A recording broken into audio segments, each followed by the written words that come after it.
I love them, man. I really do enjoy masturbation with high-end wristwatches on.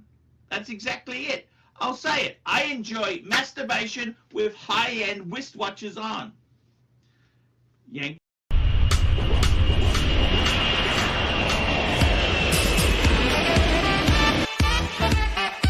A man comes.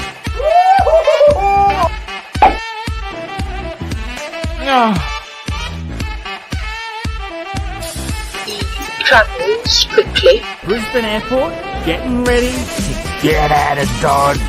Bangers. Just landed in Melbourne. He has purpose. And I'm in Nara Plaza. I want you badly! Honey! Honey, honey, honey! Gay men. He comes over water. He travels with others. Where's your wallet, fucker horn? Hey Mark, it's really great to see you. How's the tour going there? He will oppose. QR's got no one to blame except themselves. Fuck you! Fuck you! Fuck you! He brings violence and destruction. Last night, busted my fence. I nearly died. You nasty, vicious, foul-mouthed, vinyl fuckers! Are you okay? Yeah. $50 soda water shower. No, thank you. I kiss you everywhere. I give you service. I kiss you everywhere. No thanks. For you. Come on.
Everybody, it's time to upvote.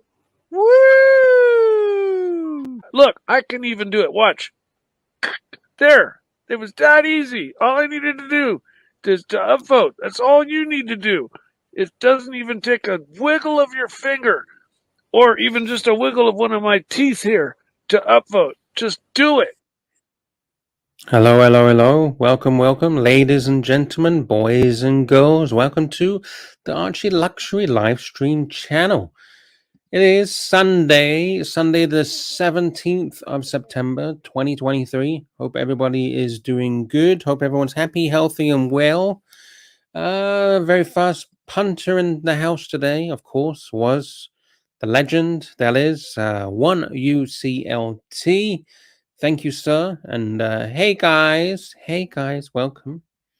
Just going to say a quick hellos, our usual hellos to the punters as they slowly dribble on in. We got Phoenician Cedar. Hey, ArchieVerse, ArchieVersians. Hello, sir. P. Lucas is saying upvote. Yes, please smash that thumbs up. Smash the upvote button, please. It's free. And it's a bit of support for the ArchieVerse. Commander Criley is in the house. NATO is in the house. Hello, NATO. Paul Francis says exactly right there. Welcome, Paul Francis. Commander Criley. Who else? JD. with his chocolate. Hey, Lux. Hey, JD. Hope you are enjoying your chocolate, sir. What do you have for your chocolate? What chuckies have you got? So yeah, so smash on the thumbs up. Let's get this show on the road.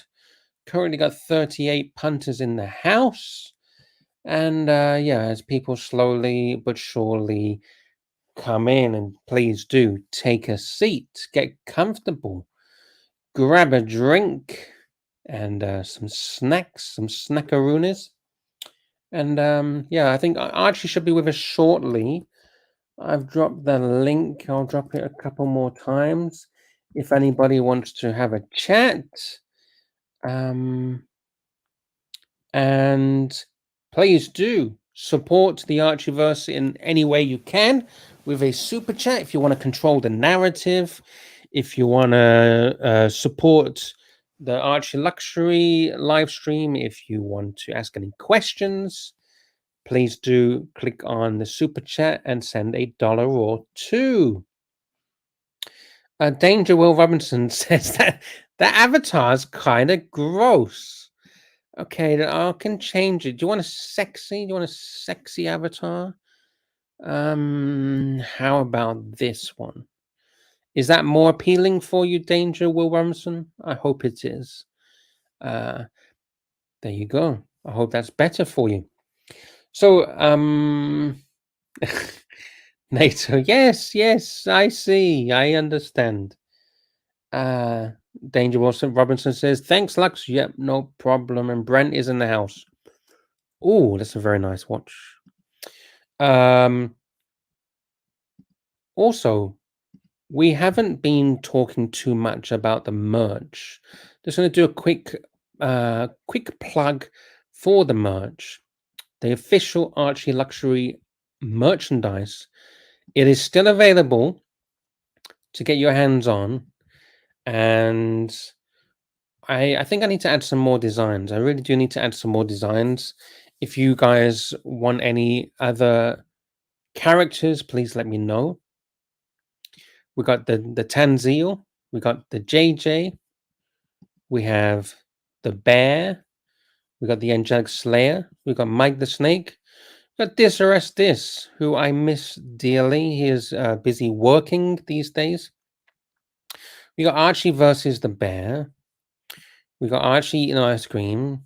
We got Archie, I give you juice, I give you shower.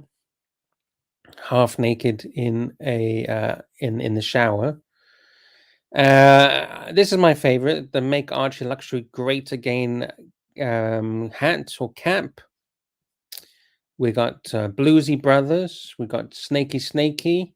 We got Me Not Rich Man, Me Poor Man on the back. So the front says Me Not Rich Man. The back says Me Poor Man. I kind of like that. You got this. Ooh,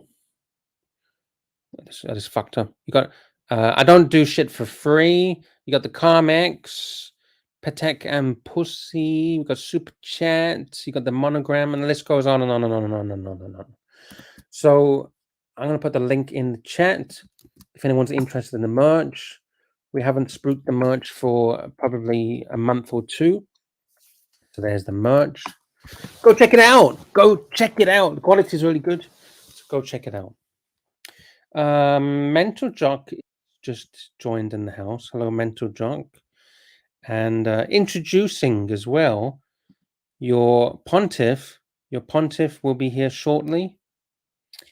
JT says, I hate Lux slightly less this week. At least he's trying. Yes, I do try. I do try for you, JT. Hello, Archie. Hello. Hi. Are you trying? Are you trying today, Archie?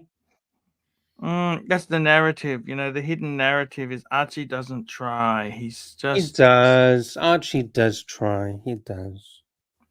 Guys, I want to tell you this honestly, right? Seriously, I've been a little bit under the pump. It's been a little bit under the pump. And, you know, things haven't always been beer and Skittles, okay? Yeah, I know that. It's like a roller coaster, ups and downs and ups and downs. Yeah. Up, down, left, right. Up, down. Do you remember Rick Astley or not? Rick Astley? You're asking the wrong guy, Archie. Okay. I got no idea. I don't even know who that is. No. Okay, he was an 80s, late 80s, 90s singer. He was from England, Rick Astley. What about him? What about him? Yeah, Up, down, turned around. He had these songs out, really good. Do you want to acting. sing it? Do you want if I can get the karaoke version for you if you want. No, that's okay. But I was trying. I'm trying to tell you I'm trying, okay? I know that. I know that. But you know, Archie, sometimes your best is not enough. As Hey, some I got a people. friend of mine. I got a friend of mine. I'm gonna tell you. Can I run a do you want me to run a dilemma or not? Okay, sure. We've only got 33 people watching. Okay. So he's married to this woman. To be honest with you, if it wasn't for the fact that they got several $1 million, he'd just divorce her, okay? Okay. And you know, she's not into affection anymore. Doesn't cuddle, no skin contact. Okay. I mean, how do you have the talk and say, look, you know, How do you have what to do you talk? say? What do you say to them? How do you say, look, honey, I'm not really happy with what I'm getting out of this.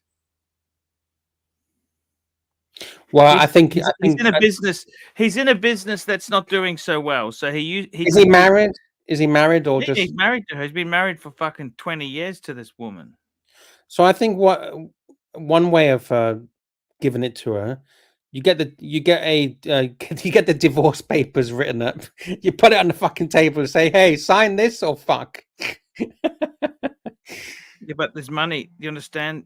He's been going to a brothel every week for the last year or so.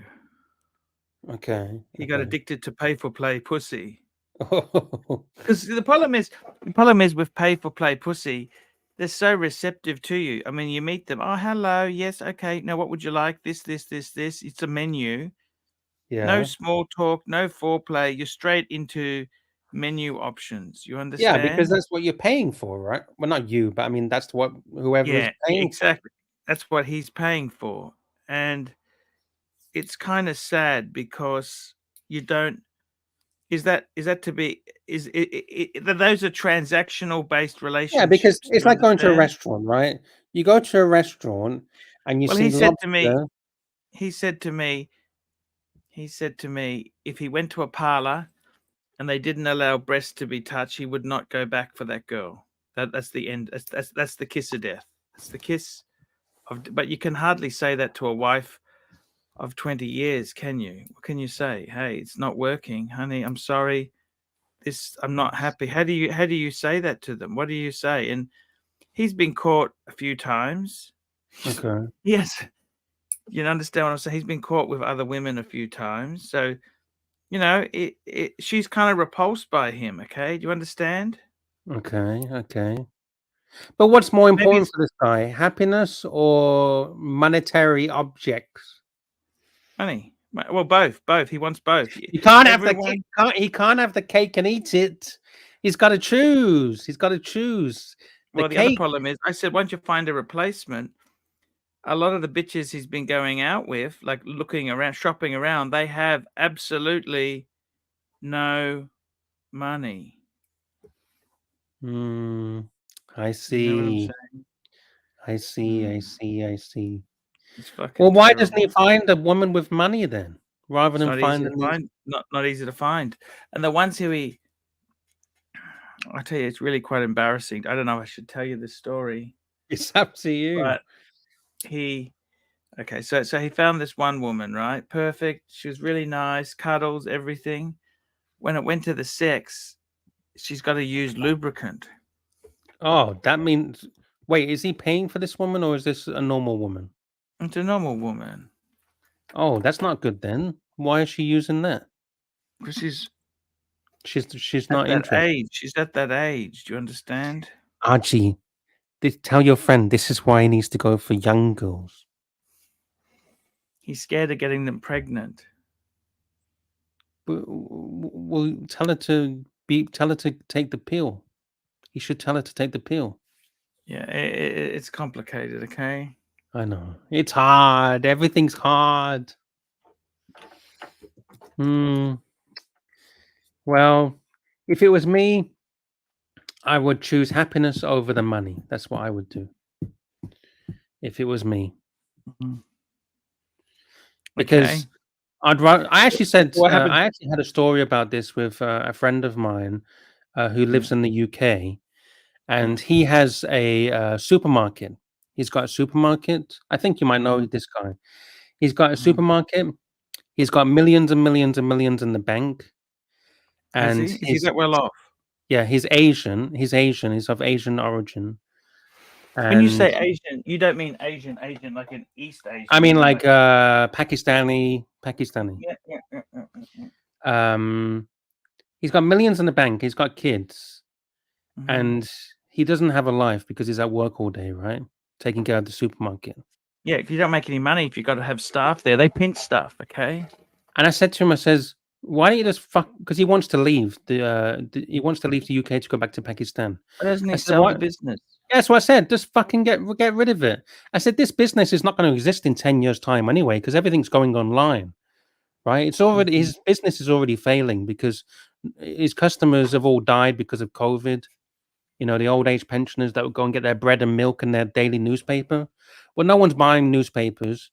No one's buying milk because they're all fucking woke hippies that want oat milk and bullshit. Almond milk. How do you milk? I still haven't worked out how do you milk almonds? How do peanuts lactate? I've never seen a peanut lactate in my life. Have you? Exactly. So I told him, sell her. Oh, NATO says nothing worse than a dry pussy. But if you put some lubricant in, does that count or not? No, it doesn't count because why is it so dry? Well, they get to that. I wouldn't know, Archie. Look at my picture. I don't hang around with those kind of people.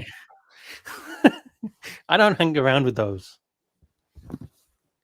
Once they get over 25, they're done in my book. They are done. Yes. So, do you not agree that happiness is more important than money? Obviously, you need money to survive. You need a roof over your head. You need food in your belly. You need ice cream, and you need snacks. But once you got that, why do you need Why does someone need millions? Because those millions bring problems, right?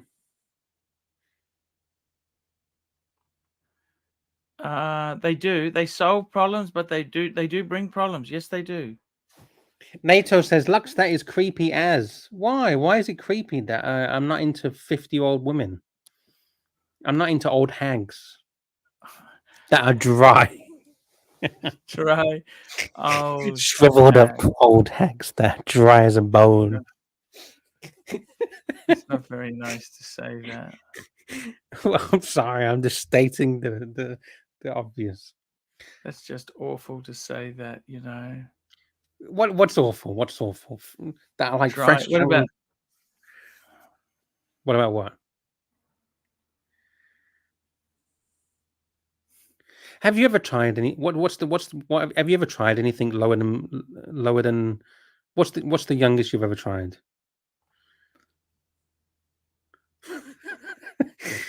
Sure, no, don't go there. Let's not go there. no. Should I go back to the topic of the day, Archie, or do you want to carry on? Let's go back to the topic of the day. Right, You can see my topics are super chat poison, by the way, aren't they? Oh, it's okay. It's early. It's early on in the show. It takes a while for the momentum to get going. This is actually kind of hilarious regarding to what you was talking about, Archie. Can I play a little funny clip? Archie. Yes. Can I play a clip? Sure you can. All right. Have a look. Make sure you're looking, okay? Turn away from the porn and have a look at the screen, okay? Sure. Are you on the screen? Yeah. All right. Can you do this, Archie?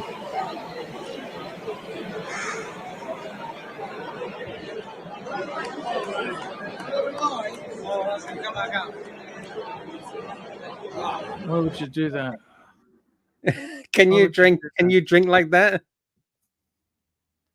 Is that how to drink Is that how to drink your wine? Is that the etiquette at the wedding table? Yeah. I think it looks like you're disgusted. Your eyes are showing disgust.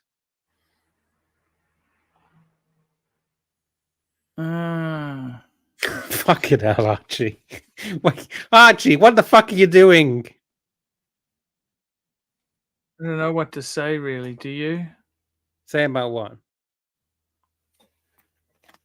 Life in general. You know what I'm saying? Forget about life. Forget about life. All right, forget that. It's not working. I got to tell you, Archie, man. That's a yes, sir.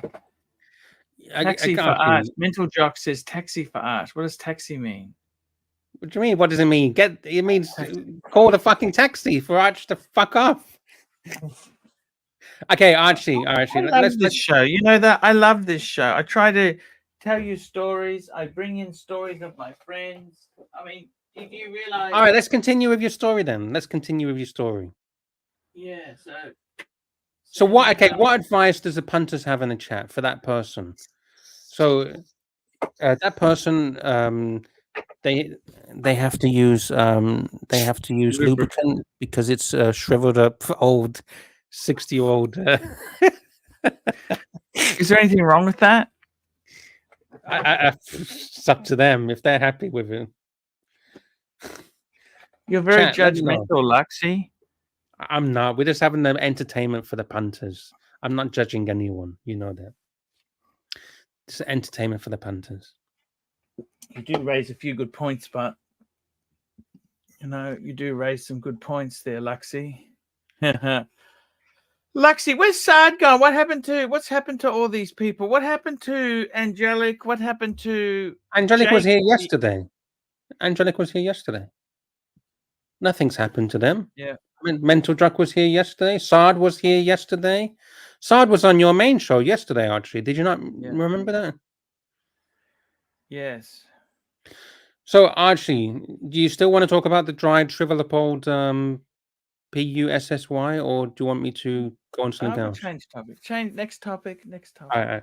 So I've been, and this is actually very serious. Okay, this is actually very serious, and this is I've been learning, Archie, the art of drinking whiskey. I've always wanted to learn how to properly drink whiskey and all the details and everything about whiskey. And I found this guy. He is his name. I will give you his name. His name is Richard Patterson. And he works with White and Mackay. Have you ever heard of that distillery? White and Mackay? Okay, no, I haven't, but go on. Okay. So he's been teaching me how to drink whiskey. So can you tell me if this is the correct way? Because you love your whiskey, right? I love a whiskey. I do love whiskey. Yeah. Would you say you're a connoisseur of whiskey? Would you say I do love my. I don't know. Anyone's a connoisseur, but I love my whiskeys. Yes. Okay, so here's a question. Yeah. Would you drink whiskey with ice? Yeah. I've done that. I like it. It depends on the whiskey. Okay. And the would you drink? How would you hold? How would you hold your glass, the whiskey glass? How do you hold it? Just I drink it like this. This is like this. Like that's a whiskey glass. But do you put your palm underneath the stem of it? No, why? Okay, I'm just checking. Would you ever add? Why is that? Would you ever add water to it? Would you ever add water to your whiskey? I have, but not on an expensive whiskey. What was the reasoning to add the water? Because the alcohol is too strong, or that's a good I normally don't add water. Okay. All right. I normally So don't add water. okay. So I'm gonna play this, okay, and tell me if it's correct because this guy seems to know his shit. He knows So his I just shit. want to ask you, Archie, is this the correct way? Oh, you need to Yeah. have the right glass. This is so important. This is, of course, the Capita nosing glass. Have you ever heard of a Capita nosing glass?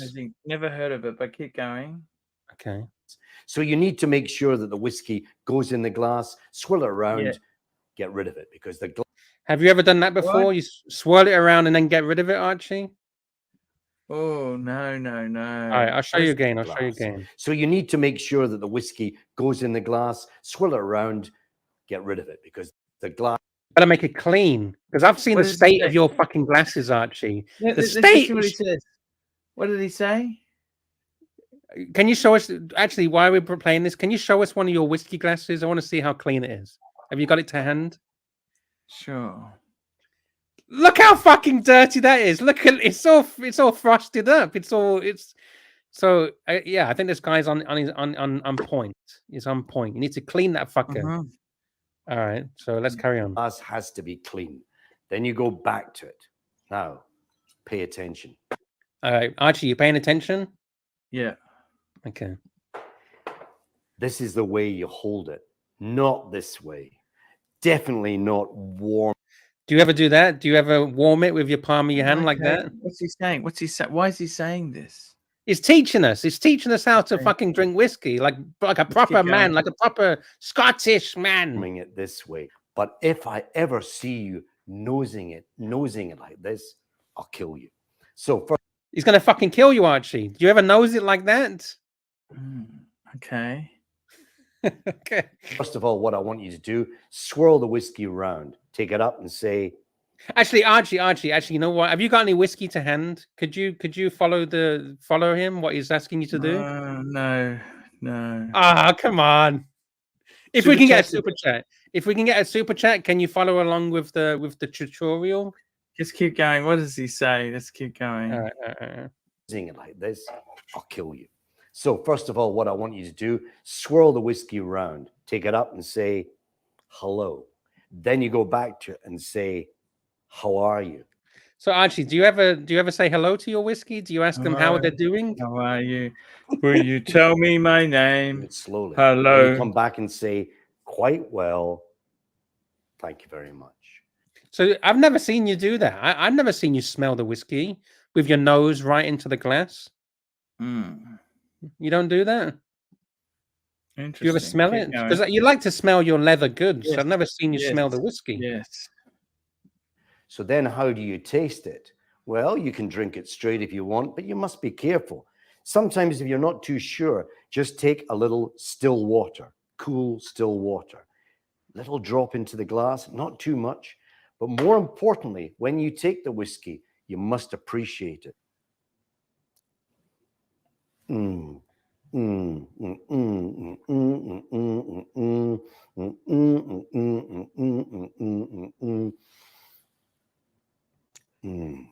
I've never seen you do that. You just drink it straight, right? You don't let it the flavors don't- get into your yeah. tongue. And look No, I here, do. we got Scotch Down Under. Stop showing this idiot, for fuck's sake. Patterson and his shite Dalmore can fuck right off. What's wrong with Dalmore? I thought Dalmore was a proper good whiskey, no? Isn't Dalmore good whiskey? Is that a yes, Archie? You're the whiskey guy. I think so. Keep going.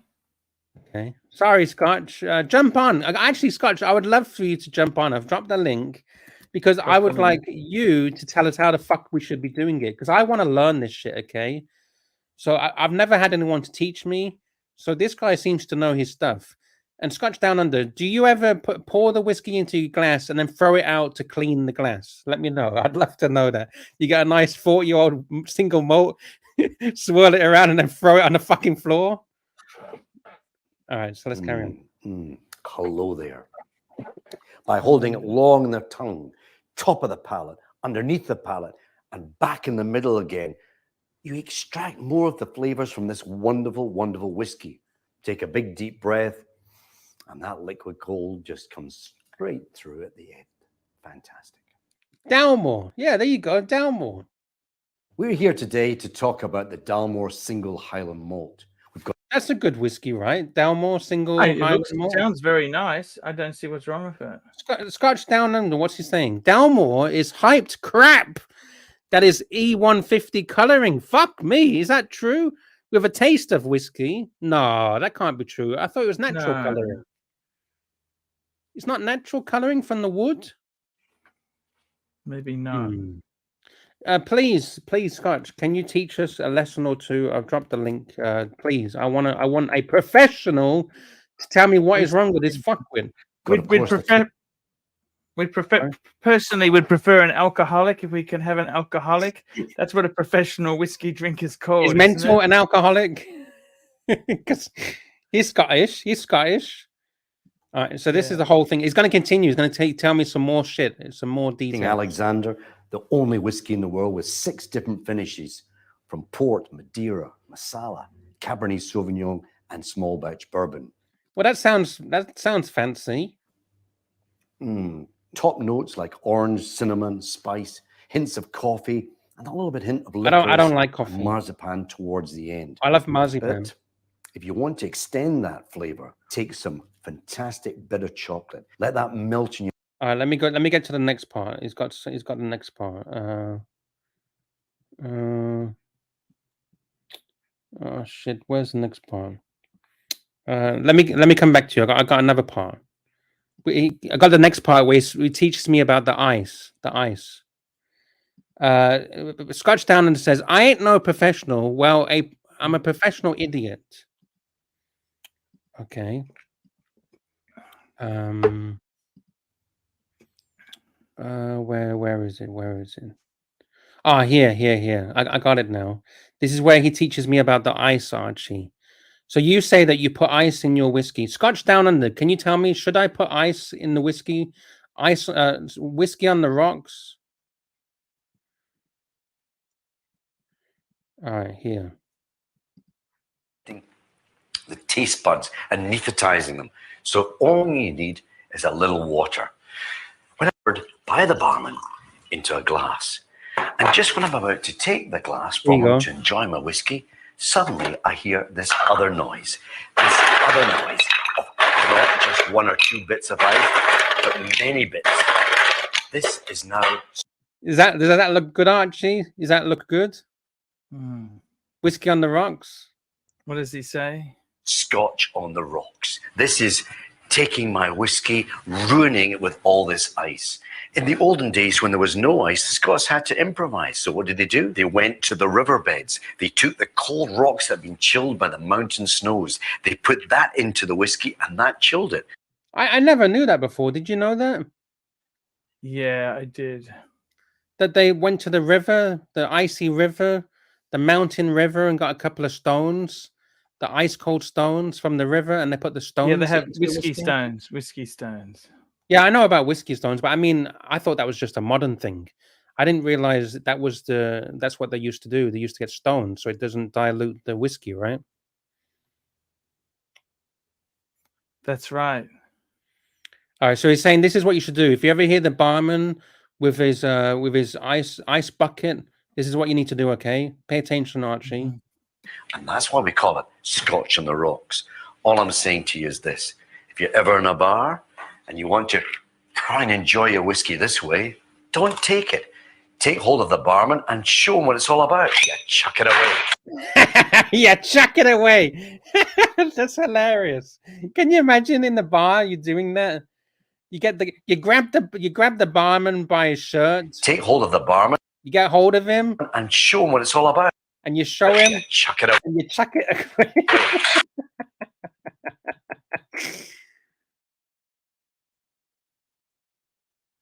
Very interesting, isn't it?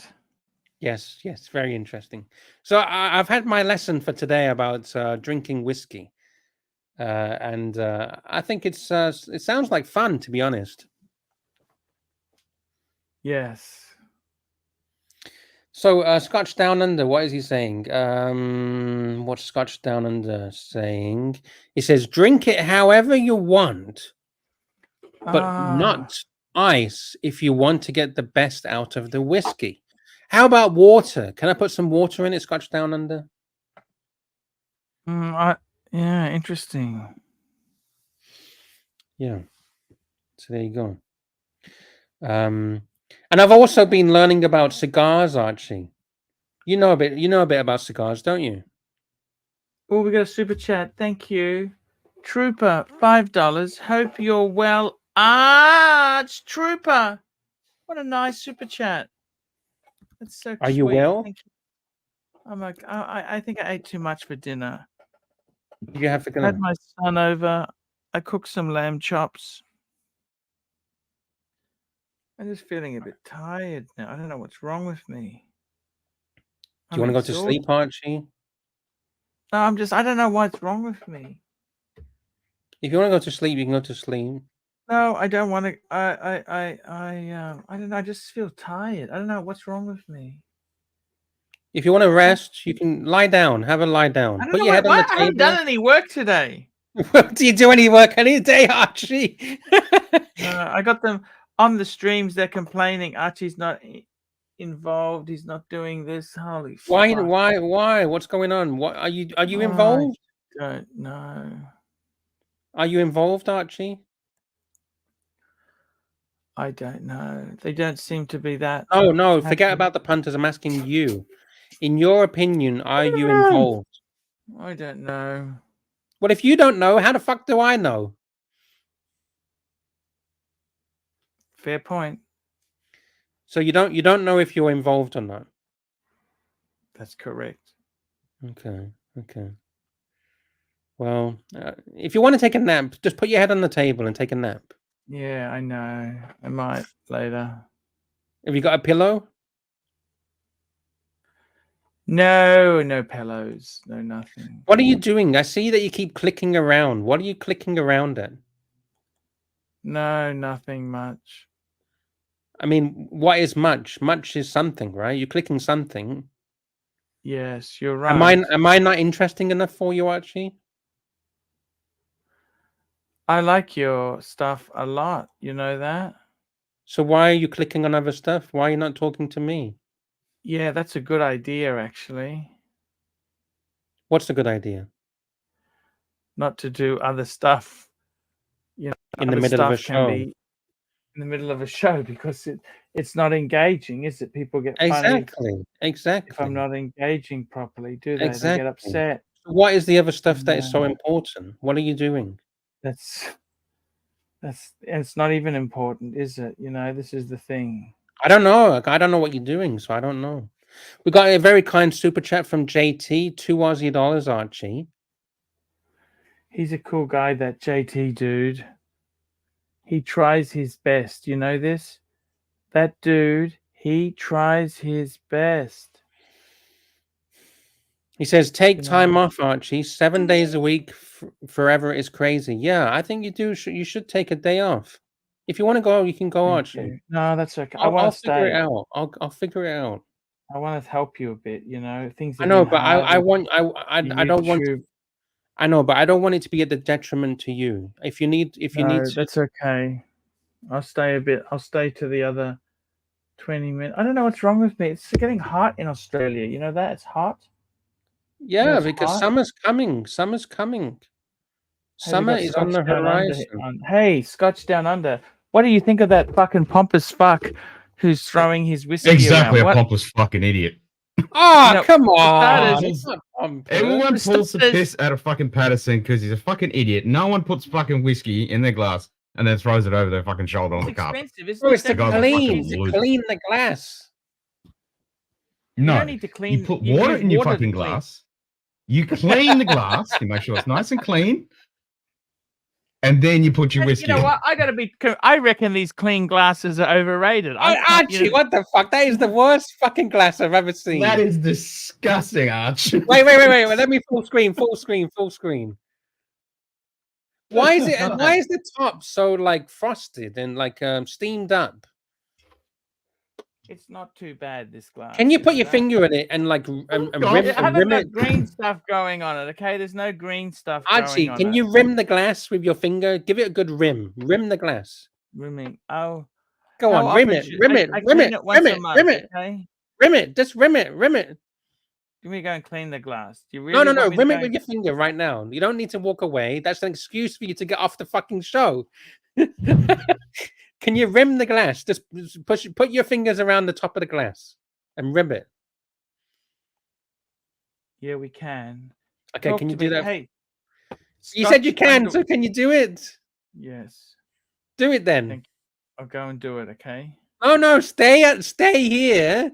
Put your finger and rim the glass. I want to It's see. not that dirty. It's not that dirty. All right, wait. Let me see. At the top, not the bottom. At the top. Well, it's a bit gunky, that. Yeah, that's what I want you to do. Yeah. Yeah. I'll go and wash it. Can I go and No, wash it? no. You can't leave. All right, go.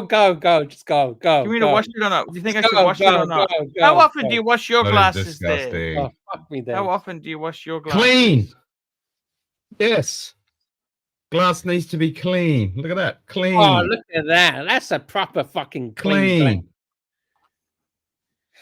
And what is the name of this glass? Is it that same as what that Patterson guy was saying?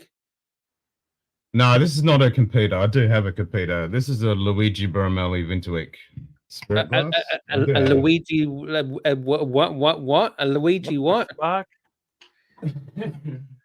A Luigi Burmelli Vintuic spirits glass. So if I go Easy to the Glen fucking Carmen, barman this is and say, Archie's "What got. the fuck is this? Give me a Luigi." Is there anything wrong with the Glen Carmen? Anything wrong with that? What's that? Anything? What about how he holds it or warms it? Is that bullshit or not? No, temperature actually makes a big role in whiskey. So when you put ice in your whiskey, you're doing two things. One, you're chilling it. So when you chill an alcohol, well, yeah, that's one part. But the chilling of it actually compresses the flavor, so it mutes everything. That's bad. So you lose a lot of the flavor. Because alcohol's a volatile compound. Is that different for someone like Australia where it's so fucking hot? Are the rules of engagement different? They are. You know, so not many people talk about when you actually drink whiskey. So when it's a 40-degree day, for example, and you're drinking a high ABV alcohol, because alcohol is a hotly volatile compound and it reacts to heat, light, and temperature. I mean, heat, light. Oh, what's the fucking other thing? Yeah. So I should just drink it at room temperature, right? Just drink it at room temperature. Yeah, you want to drink it at room temperature. As soon as you chill it, you're muting all the flavors. You're squashing all the flavors. You're not getting anything. So you just drink it room temperature.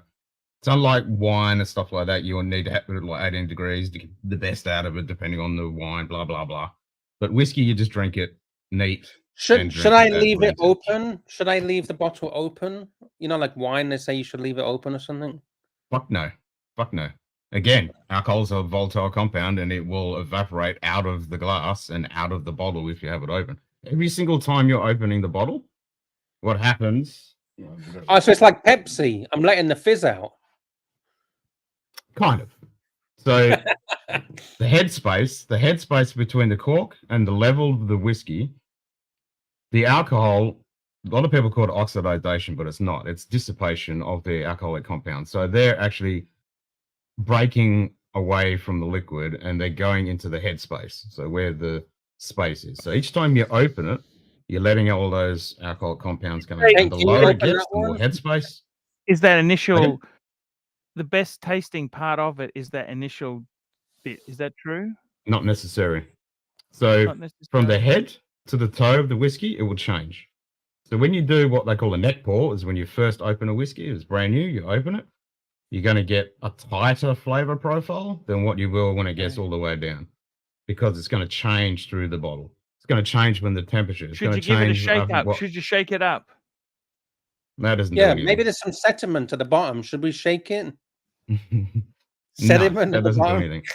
What you should do every now and then, if you're leaving your whiskey all the time, you're leaving it upright. Because you always want to leave whiskey upright because the alcohol would dissolve a natural cork. Yes, correct. You want to flip it. Wet it. Every now and then. Yeah, I fucked that up. I didn't realize. I didn't know that. Otherwise, your cork can crack, can't it? Yeah, my cork is all dissolved. No, it will dissolve. It will literally dissolve like a natural cork. This happened to one of my brand new whiskeys. First pop, that's what happened to the cork. It just Yeah, I got the dissolves. same problem. Can I show you? Can I show you my Yep. cork? How do you feel about So you using always these, keep your corks? non? Yeah. What do you keep the corks for? You keep them. Because when your corks break, when they, You got spares. like, here's a broken cork. Yep, you keep spares. There's a broken Wow. cork. Yeah. That looks moldy. Or maybe just the lighting. Are you a fan of cork? Moldy. Because they've gone against using corks on some of them. What do you think of that? Corks suck at dick. Corks How suck. will I know if Well, my simple- whiskey is off? Because I've got this Oh, you'll bottle of know. whiskey. It will taste like fucking shit. No, but it tasted tastes like like shit shit. when I. But how would I know? When you say tastes like shit, you mean Not to literally- be confused with peaty whiskies, please. What kind of whiskey are we talking about? Okay, when you're Glenlivet. saying I got it a tastes like shit? Glenlivet single malt. Glenlivet. Yeah, what year? Glenlivet what? Well, it's there's no age statement. It's been sitting in my house for about 10 years, and it was a mixed Is that mixed. the Founder's Reserve? No, it's the cipher. The cipher. Oh, show the you. black bottle? Yeah, the black bottle cipher. That one's all right. Yeah, that one's all right. It's a bit- Cipher. yeah, that's the black one. Yeah, that's the cipher. Yeah, no, that was a little gimmicky, but that's not bad whiskey. I know. So It's not how do I bad. know if it's okay or not? Because it tastes like shit. But I'm not a whiskey No, drinker. how much whiskey do you drink? And do you Never. like I whiskey never drink normally? whiskey. 'Cause- I never drink whiskey. Well, there you go. If you It don't just drink tastes like whiskey, pure alcohol. and- I can't get the apple flavors and the chocolate flavors and the coffee flavors. I don't taste any flavor. I just taste alcohol. I'm gonna go and wash this glass, Yeah. and then I'm gonna pour myself a whiskey. You guys have talked me. No, into it. you I'm need gonna a go- super chat to drink whiskey. Yeah, I'm gonna go and wash the glass first. Get rid of the fungus here. Yeah, that's the thing, Lux. Like, if you're not used to high ABV alcohol, what I mean by that is anything that's over 40%, 40% and above. Most people only drink beer, wine, or whatever. Low Yeah. ABV alcohol. So when you come into a whiskey that is 40% or more, if you're not used to it, it's going to fucking smack you in the face. Yeah, this is You're gonna get- 48%, and it was bottled in Yep. 2016, and it's been stuck in my house since 2016. Yep. So that doesn't mean anything that it's been stuck in there. As long as it's sealed, it's fine. Yeah, it was sealed, It's fine. but it's been open for a bit now. Yep, that doesn't matter. As long as the cork is in it and the cork hasn't dried out and it's not evaporating out of it, the whiskey is fine. It can stay like that for years. That's fine. Oh, it can stay like that for years. Okay, As long as it's out of it's not like wine, some of right? that Because wine will go out of off. Is that heat. right? yeah, wine goes off because that actually has oxidization because it's still got fermented yeast and it's sugars and stuff, and it interacts and does stuff with the oxygen. Certain wines you have to aerate to get the best out, and blah blah blah. Whiskey doesn't do it, and all that has been done in the cask maturation, so there's no oxidization occurring in the whiskey. It's just the alcohol is evaporating out of it. So when you leave it in a glass, for example, it's evaporating out. When you add water, it kind of dilutes it a little bit. Chemical happen. So adding water, like you asked in the question, should you add water? Yes, you should add water because water will I change the should. whiskey. Because apparently the don't have to? water is, huh? You don't have to, but it's good if you Is want it to. true that the water will really calm down explore the a whiskey? alcohol content? It will make it more smoother and not so alcoholic. Like it won't be so. Yeah, I don't like shocking when the we're alcohol- using the smooth bit. Yes, it will dilute it a little bit. So that's what a distillery will do. That's when you have a whiskey that's 40%. That's actually been diluted with water. So that's why it's at 40%. When it's cask strength, it's been taken straight out of the cask and put into the bottle, and it hasn't been diluted with water. Hey guys, So the higher I the just washed ABV, the the glass. more Fuck range me you got dead. to play with when you add water. look at this. How's that? It's fucking amazing. I can Oh, see right look through it. at that! Now that's Look a at that. clean glass. Now you're talking. Hey, how many years has that been sitting there, Archie? Ah, it's incredible. Yeah, credible. Actually, What's I been clean done? I clean my glass every single time I have a drink when I start. But the Now, if I'm alcohol tasting a whiskey, or I want to right? explore a whiskey, I will wash the glass every single time I pour a new whiskey in if I want to explore a new whiskey. Wow, that's amazing. If I'm just drinking man. for the hell of it, I'll put a whiskey in, I'll put water in it, and then I'll dry it. And, Can I have a but if whiskey I'm with just- you? Can I have a whiskey with you? Oh, you need a super chat for that. Yeah, we need a super chat. If we can get a big super chat, I'll have a whiskey as well. I'll put We this got one. into the Scratchy, chat. $2, Archie, Alright. for your enthusiasm of having a scotch. All right. And you want to learn, Lux? I'll give you some. All right, let me get a glass. Can I pointers. get? I'll go and get a glass. 1 second, and I'll get Yeah, some. what water. kind of glass have you got there? What kind of glass? Like a Stella Artois glass. I'm gonna have Yeah, this is it for a rocks you. glass or is it? Is it? I don't know. It's just a fucking glass. Like a whiskey style. What do you glass? think? Like a wine glass. Oh, how big? I'll go and Like get a it. Archie, Belvini can you cover me for 1 minute? I'll This go and is a get. Bell Winnie 21. Okay. Is that the Portwood? Yes. Archie, cover me for 1 minute, okay? Yep. Yeah, I'll cover you. I was really excited when I got that one ages ago, but I was disappointed in it. It's not that good for the price. Fucking for expensive. port finish. It's It is. expensive. That's the problem with Belvini. They've gotten so fucking expensive. You know, it's the Chinese to blame for that. You know that? No, it's actually a lot of. Okay, now, factors so what when you do is whiskeys you are clean getting it and we throw this out. Yeah, just throw it over your shoulder. Fucking hell. What a fucking idiot. Can you believe that? The guy's a idiot? fucking idiot. The guy's an idiot. wanna Everyone smell pulls it? the piss out of him because he is a fucking idiot. Yeah, what about? Yeah, you want to what's his smell it. name? And when you Who- smell it, like, I'll wait till Lux gets back. Can I have a sip, please? Yeah, I Mental wanna- Drop. Not a bad dram, but definitely overpriced. Stop being anal retentive. I'm not being anal retentive. If you want to enjoy whiskey, you got to enjoy whiskey properly. I've had a really hard I'm week not there, gonna pour. Ken. I've had a Yeah, I really was hard listening week. earlier.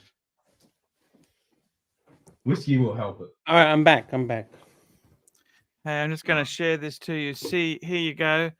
Here's a whiskey.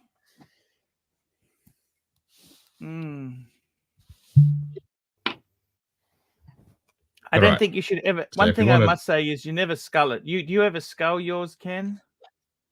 What the fuck for?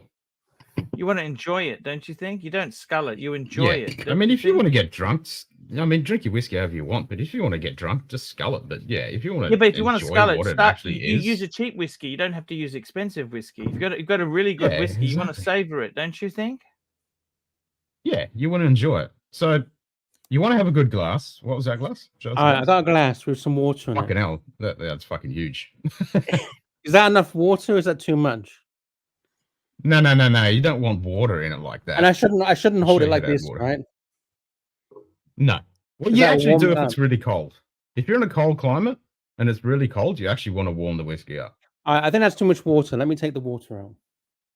Yeah, you got to pull that water out. I'll show you how to add the water. It's like literally less Is than a that teaspoon too much you wanna add. water? No, you don't want any water in the glass to start off with. Oh, but the guy No said I water. need to add water to it. No, you add water to the whiskey. You don't add the whiskey to the water. But what's the difference? Oh, I'll explain it. Get rid of the water, dry the glass out, and pour your whiskey in. So you But have if I your get rid of the whiskey. water, I won't have any water left. Well, put it in something else. Don't you have another I'm glass? not, because I'm not in the kitchen. You got to Alright, fuck add the water water, to the fuck the whiskey. water. All right, fuck the water. Well, you've got water in the glass now. What anyway, about what's so his you gotta name? pour the whiskey. Who's the other guy? Alright, who here's does the the glass, whiskey? here's The the big glass. guy who Ralphie. You like Ralphie? Ralphie is all right. I mean, he's got a bit fucking whingy in the last few years, but he's all right. Oh, why's he gotten whingy? Ralphie's the OG in the whiskey world. He is the OG. Ralphie. He is the OG. All right, Archie, this is my first whiskey, okay? So let's go, okay? Yeah. So I got a let's single go. malt, Okay. single malt Scotch, Cypher Glenlivet. So I'm taking Yep. the Yeah. cork off. Here's the cork. Okay. The cork's moist. Is that rotten? Is that okay? Nah, that's fine. Okay. That's fine. All right, so I'm gonna pour some. How much do I need? Anyone a little bit. Especially in that fucking big glass. Yep, that's enough. That's enough. That's plenty. Whoa. Steady. That's enough. All right. So, okay. So now what do I do? I Anyone say little hello. Do I say hello to it? Same as that Hello? Patterson No, guy? How are you Fuck going? Patterson. Fuck Oh, Patterson. do I? Hello. If you want to How swirl are it, you you can going? fucking swirl Tell it. me. Some Oh, people I don't hold do it like Tell this, me your name. Ba ba I ba have to ba. hold it like this, right? Hello. Or How Or are like you? this. Can you tell me your name? If you got a stem glass, you wouldn't hold it by the stem, or you can hold it by the bottom. It's up to you. Who gives a shit? But All you right, don't so I want gotta to hold swirl it it by the around. hole. So I just throw it out the window. Yeah, Throw throw it over your throw it out shoulder. the window. Yep. So you want to So I nose have it to first smell it, because right? And smell it. yeah. So when you Oh, smell it, the fuck. olfactory system. Yeah. So there's a trick to smelling it. You Oh. don't have your. There's a trick. But that guy said I got to Both your stick my nose in nostrils. it. He said I got to stick my nose in it. Yeah, but there's a Oh, way to do fuck. it. So you got to do it gently, especially if you're not used to high ABV alcohol. You got to do it gently. So you want to have your mouth slightly open. Because what actually happens as you're breathing through, it actually cycles through your olfactory system. So it goes through your nose and actually comes through the mouth. So it's like a filter. So if you have your mouth closed, it goes straight through and then just hits the back of your brain box. And that's when you get that alcohol. All I smell is So just alcohol. I when- don't smell the chocolate or the Yeah, caramel or the you gotta wait. marshmallows. You gotta wait. You gotta climatize. Hold on. You gotta climatize yourself. So when you do it, you want to come in slowly. And as you come into it, when you're sniffing it with your mouth slightly open, as you slowly breathe in just a little bit, you don't want to hyperventilate or anything stupid like that. You just want to slowly breathe. And you move it from left to right because each nostril, one nostril will be blocked, the other one won't. Each one will pick up different notes. You go in to the point where you get that alcohol burn, if you get it, and then back off a little bit and then come back in. It's so fucking hard to breathe. All I can get is fucking alcohol. Yeah, so you go to the point where you get past that. It's like teaching a fucking dog how to breathe.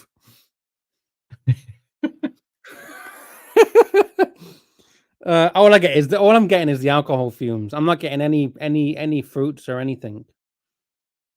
Yeah. So you just, the more you do it, the more you get used to it. When you're not used to it, it'll just become like a burny alcohol. So you want to do that. You keep doing that. And then when you sip it, when the first time you do it, you just take a tiny little sip and just let it go straight down.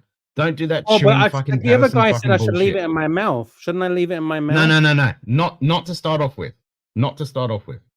Because what happens, because you're not used to high ABV alcohol, as soon as you put that down, if you leave it on the palate and chew it like he was doing, it's going to fucking burn your throat. It's going to fucking overpower you and you're just going to go, this is disgusting. Why am I drinking fire water?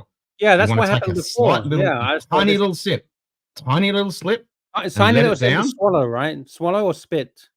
Yep, just let it down. Just don't leave it in the palate. Just let it down. Swallow. Okay. That is going to acclimatize your palate to high ABV alcohol. All right, let me try. Yeah. So you just want to do it like this. But you know, you know the problem though. When I'm breathing in, all I breathe in is the alcohol. When I'm about to sip it, you don't want to breathe it in as you do it. You just want a tiny little sip. Tiny little sip. I mean, the tiniest little sip, just enough.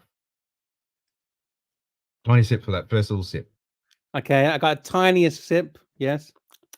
Yep. Tiny sip and just let it in straight away. Don't hold it. Don't slosh Yeah, I've already don't do swallowed any of that. Tiny little sip. Swallowed. Yeah, swallowed. Yep, exactly. So now you get that Kentucky hug, what they call the Kentucky hug, where you feel the alcohol burn all the way down. Yeah, I feel the burn. Yeah. Feel that. Yeah. Yep. So now that's acclimatizing your palate. So now you would just want to pause a little bit. You can go back to nose it because now that you've actually tasted it, what you smell will actually be different because you're now starting to desensitize yourself to the alcohol. Big Pharma is not your friend, Archibald. Big Pharma. Fuck Big Pharma. Pharmaceutical. I like. It's just you know what? Opening your mouth is a huge difference. I have to say. Yep, it's a huge difference. When I open my mouth now the alcohol's been in my mouth, I don't smell anything. Yeah, so now you've desensitized yourself to the alcohol. But ideally, that glass is not really going to work well because all of the flavors just come straight out. That's why you have a glass like the Capita or this style, which actually funnels it. Hey guys, I'm just going to go and have a shower and I'll join you in my bedroom. I'll be there in my bedroom. All right. I'll be back on soon. All right, thank you. Archie. All right, cheers, Arch. All right, so the glasses fucked everything up, right? So that's what you're saying. Yeah, mate. Like if you drink out of a rocks glass, the same thing. You're just not going to smell anything. You're just going to smell alcohol, and that's it. So what do I do now? So should I drink it now and leave it in my mouth? Yep. So now what you want to do is you want to take a slightly bigger sip and then just leave it on the palate a little bit. Just a little bit. So like even for a couple of seconds, just to start off with, this is to acclimatize. As you get better at it and more used to it, then you can leave it in, then you can move it so around. I shouldn't do what that guy told me to do and just like swallow it. wash it around in my mouth. And... No. That's only when you get used to whiskey and you actually know what what your tolerance to alcohol is, blah blah blah, with the flavor and all that shit. So you want to take a little sip. Oh Jesus Christ! I left it on my tongue, and then I put it to the side of my mouth, and then the alcohol just burnt the side of my mouth. Yeah, so you just want that little bit. You swirl it around just a little bit, and then slowly swallow it, and that will coat all of your taste buds. Yeah. So right now, my tongue is just on fire because I left it in my mouth too long. Yeah. Yep. So because you're not used to it, that's what'll happen. It'll just burn. And because you're in a big fucking glass, I don't drink when you're alcohol, tipping it up, you're getting a big mouthful. Yeah, I don't drink alcohol as well, so this is kind of new to me. Yep, this will definitely burn, and you'll think, what the hell is this whiskey shit? But the more you do it, you just sip a little bit, and the more you do it a couple times, you'll get less and less of the alcohol burn, and you'll get more flavor coming through. And then on the finish, like you're getting something on the finish now. Oh, do you want me to do it again? Oh, you mean aftertaste? You mean? No, now, not anymore. The aftertaste, yeah, the finish. I don't get anything. I just get my tongue is like. So you got nothing in the back of the throat, on the tip of the tongue, or on the roof of the mouth, or the. I mean, I just get a burning sensation, like my tongue's on fire. That's it. So nothing after that. So after the alcohol burn, you're not getting any flavor whatsoever. Nothing. No, nothing. Okay. That means there's something wrong with me, right? That means there's something wrong with me, right? No, that's just you're oversensitive to the high ABV alcohol because you haven't done it before. So the more you do it, the more you'll get out of it. It's like anything. Okay. So I just need to keep doing that and I'll be fine. Yeah, I mean, it's not going to take, one glass and you'll be fine after that. Absolute bullshit. A few glasses. That burning is the Thai water. No, you don't want to drink water out of tap in Thailand, that's for sure. Yeah. So if you want to add water, so adding water will do a whole bunch of things. It will dilute it, so you'll get less alcohol burn. You want it to be room temperature, and you want it to be soft water. So you don't want hard tap water that's, going to burn. You don't want harsh chemicals in it. So, wait. Full screen. What are you putting into there? Why are you using a dropper? So I've got a dropper. So I just want like 3 water, drops. Right? Yeah, this is water. I mean, it's some water out of a bottle, not from a tap, right? Water from a bottle. No. Yeah, you want soft water. Okay. I had literally added like. So have you tested the hardness of this drops. water to make sure it's soft? Yeah. I mean, you can add normal tap water if you've got sap water or it's filtered or whatever. You don't want, like, if it's got calcium or if it's got fucking. All right. So let me turn the camera back on and let me do that. Okay. So 1 second. So if you don't have a dropper, one way to do it is use a straw. So you can actually put your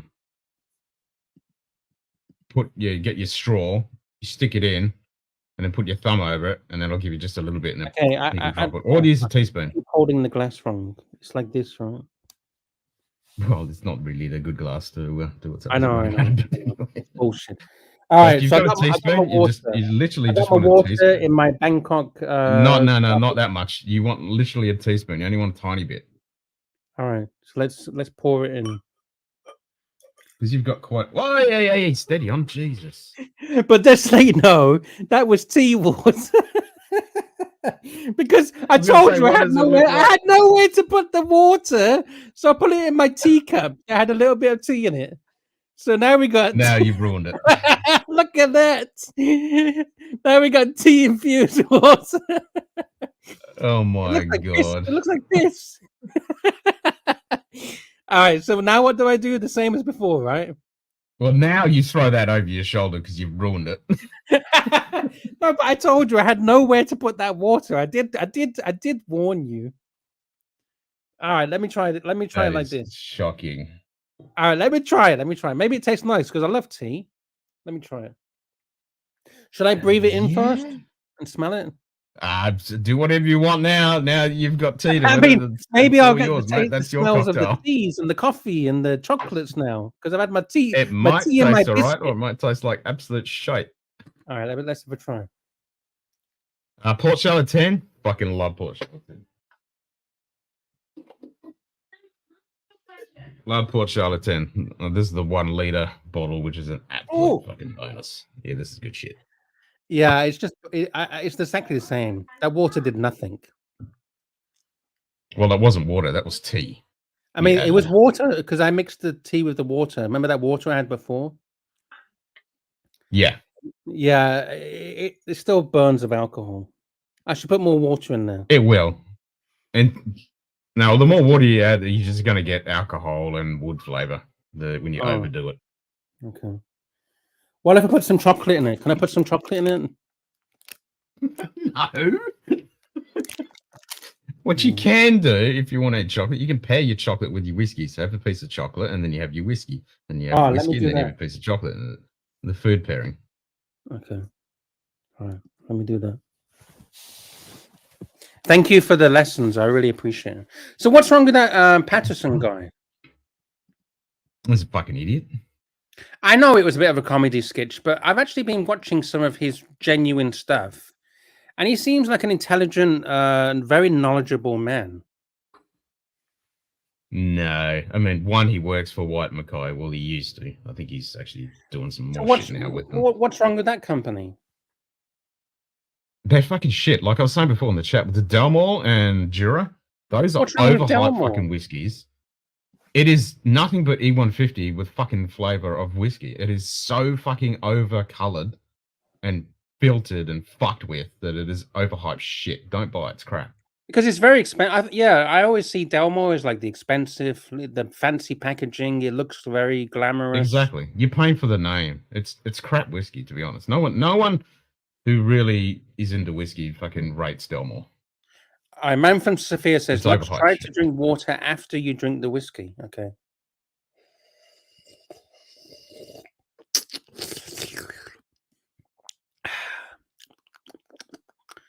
Yeah, now all I taste is dirty tea water. Hey, we got 30 Danny's in the house. Hello, Look, Danny. I used to look up to you and think you were an educated guy, right? Yeah. I've just gone on stream and I've seen you getting taught how to fucking drink. Yeah. And then when you get taught how to drink, you're pouring fucking tea in it. What is going on? I know. I warned. I know, I warned Scotch down that I had nowhere to put that water. Because I wanted to put the whiskey into the water, and he says, no, you got to put the water into the whiskey. It's like a tea bag, right? You put the milk first or the milk after? You know, what goes first? I always put the milk after. I put milk after. So yeah, because you need to know how much milk to put in, right? It don't fucking matter with you, does it? You put tea in fucking whiskey, mate. So I'm not going to take any in a fucking Stella giant fucking wine glass. Well, beer glass. Well, there's me sticking up saying, yeah, Lux does a good job on stream. And then I turn it on for 5 minutes and I see you getting taught how to fucking drink. How have you got this far in life if you don't know how to drink? Well, that's why I don't drink. I have told many times that I don't drink alcohol. I didn't just mean in beer or alcohol because I don't drink either, but I meant just drinking. You've got a fucking glass that you could put fishes in. No, I got a Stella because Mr. Sirocco's give me this Stella glass. He gave it to me. So I thought I'd use that glass. Okay. All right. I thought I was doing a good thing for Sirocco. I thought if I put a Stella glass on the screen, Sirocco will get notifications about Stella. So I thought that's a good thing. Then Sirocco will come, but Sirocco's nowhere to be seen. You're a fucking idiot, Lux. Thank you. Ah, come on, Mentor Jog. I thought you were my friend. You put tea Come on, in Jock, can you fucking whiskey. reiterate the Patterson's a fucking idiot and He's a fucking knobber. Dalmore's shite. I told you yesterday White Mackay were bollocks.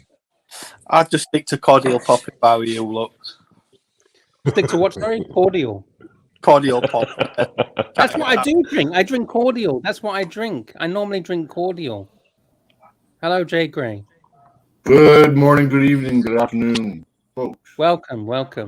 Hey, Gray, do you drink whiskey, Jay Gray? From time to time. And did I fuck everything up now? Well, do you ever put your cereal in it after you've ate the cereal, put the milk in it? Something Lux would do. I put milk in my cereal.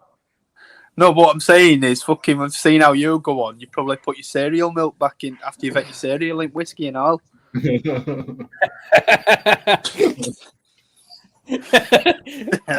want me to get the Cocoa Pops? I'm sure he uses a filter. Cocoa Pops on top for that chocolatey zest. I have a question for Ken. I have a question for Ken. Ken. The water with the eyedropper that you put in your whiskey.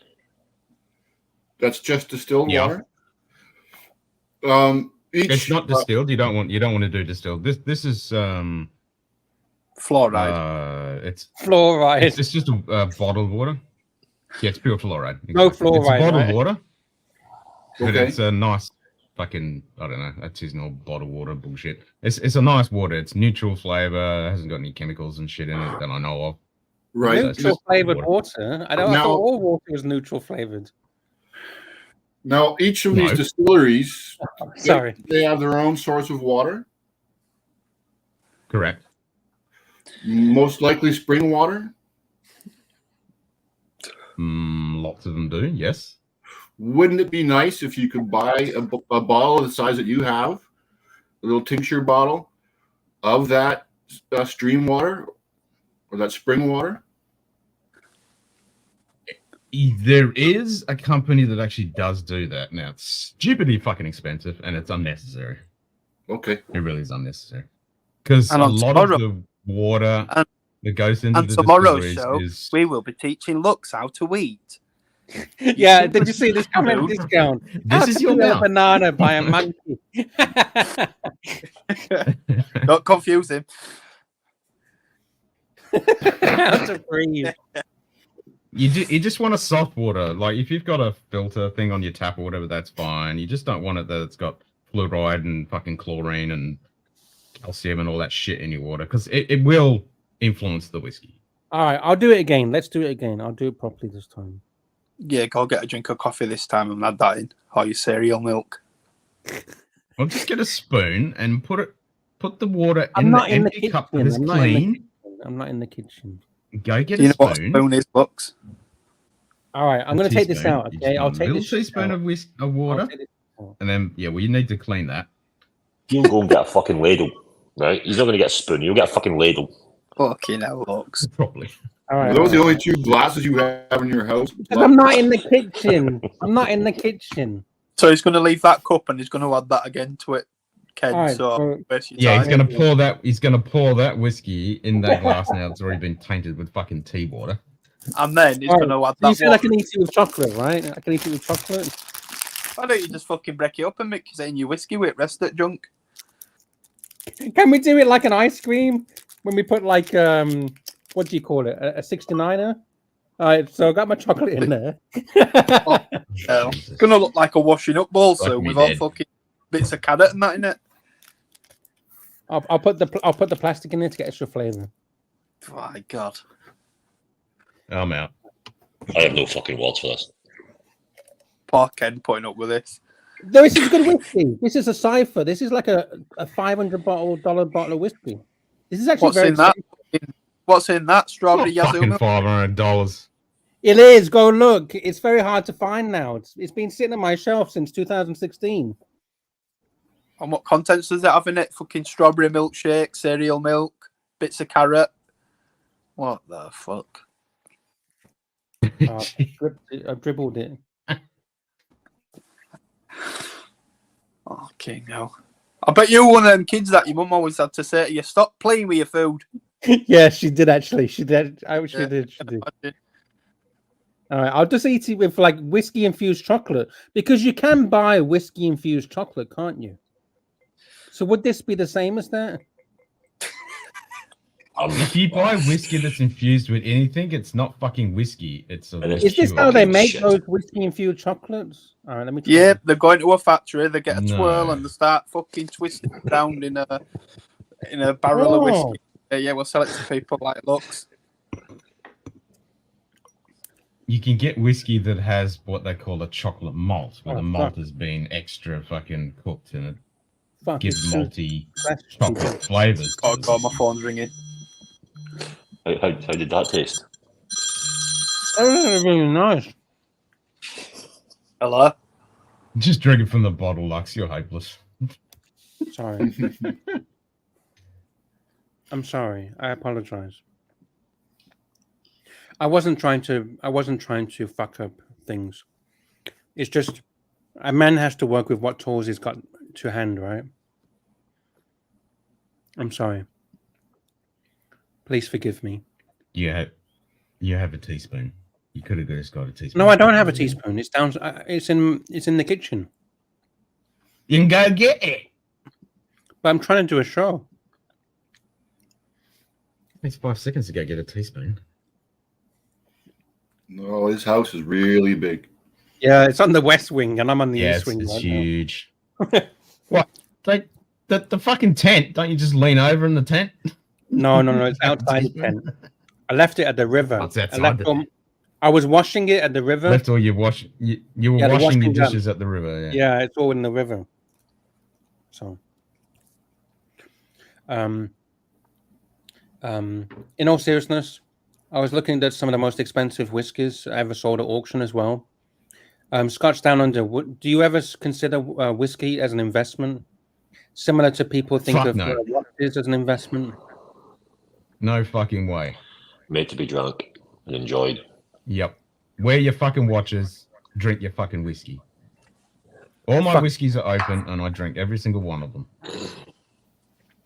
What is the most expensive whiskey that you've ever bought or drank? That I've drank? Drank or owned or anything like that? Oh, I don't think. I mean, I got a 30-year-old Lafroig that is a couple of $1,000 worth. Oh, that's a good one. Price doesn't always mean quality. Is that true, or is that false? Fuck no. Age doesn't mean quality. Price doesn't mean quality. So just because you see it says 18-year-old, it doesn't mean it's not always worth the money, right? Correct. I mean, for me, the most expensive I've had, well, and the nicest that's expensive, and people will be like, oh yeah, whatever, it's the Macallan 30. That's a fucking nice fucking dram. Macallan. The 30-year Macallan. Sorry, that's nice. Archie, I never owned it. I don't have the money for a bottle, but I've had the dram with it. Archie, what is the most expensive or most old whiskey you've ever tried or had? Well, when you get to really expensive whiskies, right? Yes. What they have is single barrel, single cask, single barrel. You know what I mean? Yes. So one of the most expensive whiskies I've had is the Lockmore. I think it was Mortlach, 500 mils. So it's not even 750 mil bottle. It's a 500 mil, and it's fucking $1,500 for 500 mils. Have you ever heard of that, Mortlach? Yeah. I'm bringing it onto the screen now. I did a video on it. Was it? But which one was it? Do you remember what it was? What age or what was the name of it? It was Mortlach. It's fucking expensive. Right? 18-year-old, 25-year-old. And then you've got the Mortlach Independent. That's it there. That's the one in that black box there. Yeah, so it's 25 years old. 25-year-old? But I've actually had more expensive. I've had 30-year-old whiskey. What did I have? I had the Ratternay. I had something Ratter. There's boutique distilleries that have amazing stuff. You haven't even. It's not about big commercial brand. These are like such boutique. Is that right, Ken? Yeah, you've got craft distilleries that'll do small productions and they do really nice shit. Yeah, so I had a Rattray. It was 30-something years old. I made a video on it. I'm just too drunk to remember now, okay? But that was fucking amazing. And it was 57% proof, I think. 57. And 57 ABV, sorry, 57 ABV, yeah. yeah, and I had a few, but that was amazing shit. It was amazing. So I've had the Royal Salute. I've had the Glen Morangi Signet. They're fucking amazing. You know that? Yeah, It's like sex. You know what I mean? Ken, you got to try this stuff, okay, man? What's the difference between like a Speyside, a Highland, an Isle, a Lowland? It's a different areas of production, and it's got different characteristics. Does it have all about the water as well? It's all about the water. The water's a big difference. It's about the Big water difference is the and the water. barley and yeah. So the Highlands, if you Plus go the up to the climate. island whiskies, they tend to be peaty because of the water and stuff. If you think about it, So what area is considered, or is it always different? Is there a particular area? Speyside's the best. Speyside for me. Speyside for me personally. This is my personal Speyside.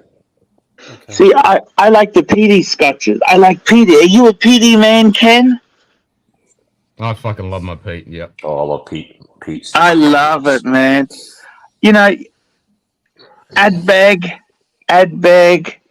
Glen Morangi, also Lafroig. You can't beat that stuff. That is amazing whiskies.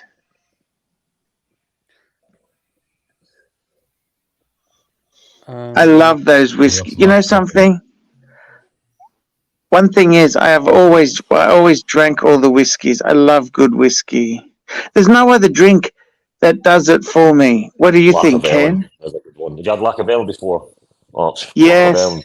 Oh, it's a good one. That's a good one. I think that's a good one for Lux to try. Lacaverne. See, for whiskies, you don't need to spend. You know, cognacs, you can spend thousands of dollars, right?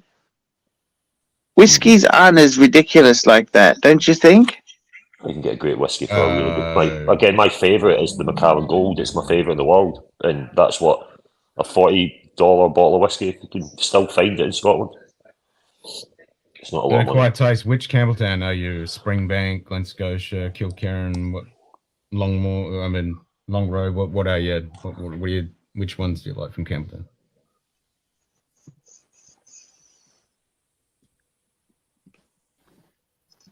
I love them all. Yeah, me so too. Archie, that cipher, that Glenlivet cipher that I was just drinking, that is a 400 Aussie dollar bottle of whiskey. Shit, no idea. 200 British pounds, that is. Fuck that. No fucking way would I spend all that. I'm sorry to all the whiskey aficionados for me putting chocolate inside and tea inside a. No, it's alright. It's a shite whiskey. I don't like it. Personally, I don't think it's. That's not worth 200. It's not what I don't mind Glenlivet, but that's not worth 200 fucking pound. Got what? Nah, the cipher ones and the others around that range were just hype bottles. You know what? The Glenlivet 12 is a great, as it comes, nice dram. The 12. Hey, are you guys anti-blended whiskies? Are you anti-blends? No. No, fuck There's no. a few You get better some ones I really like. good blends. I like Monkey Shoulder. The Glenlivet It's one of my 12 favourites, it's only a 20 pound bottle of whiskey, 18 pound. Yeah, the 12 is a great dram. Wow. It is a great drop. And the 18 is amazing. The 18 is really good. Yes. I do like the 18, yeah. No, the 18 used to be good. Now it's shit because I've dropped the ABV on it. Fuckers. Have they? On the red Yep. Used to be one of my favourites back in the day. Yes. Now, on the shit. So what in your opinion? Good. The 21 in the day? No, pretty much the Glenlivet lineup, other than the single cast expressions, are pretty much shit now. Now that one down the bottom left there, that license dram, that's actually decent. That was the one I was showing before. That's actually decent. Okay. That reminds me of the old 12.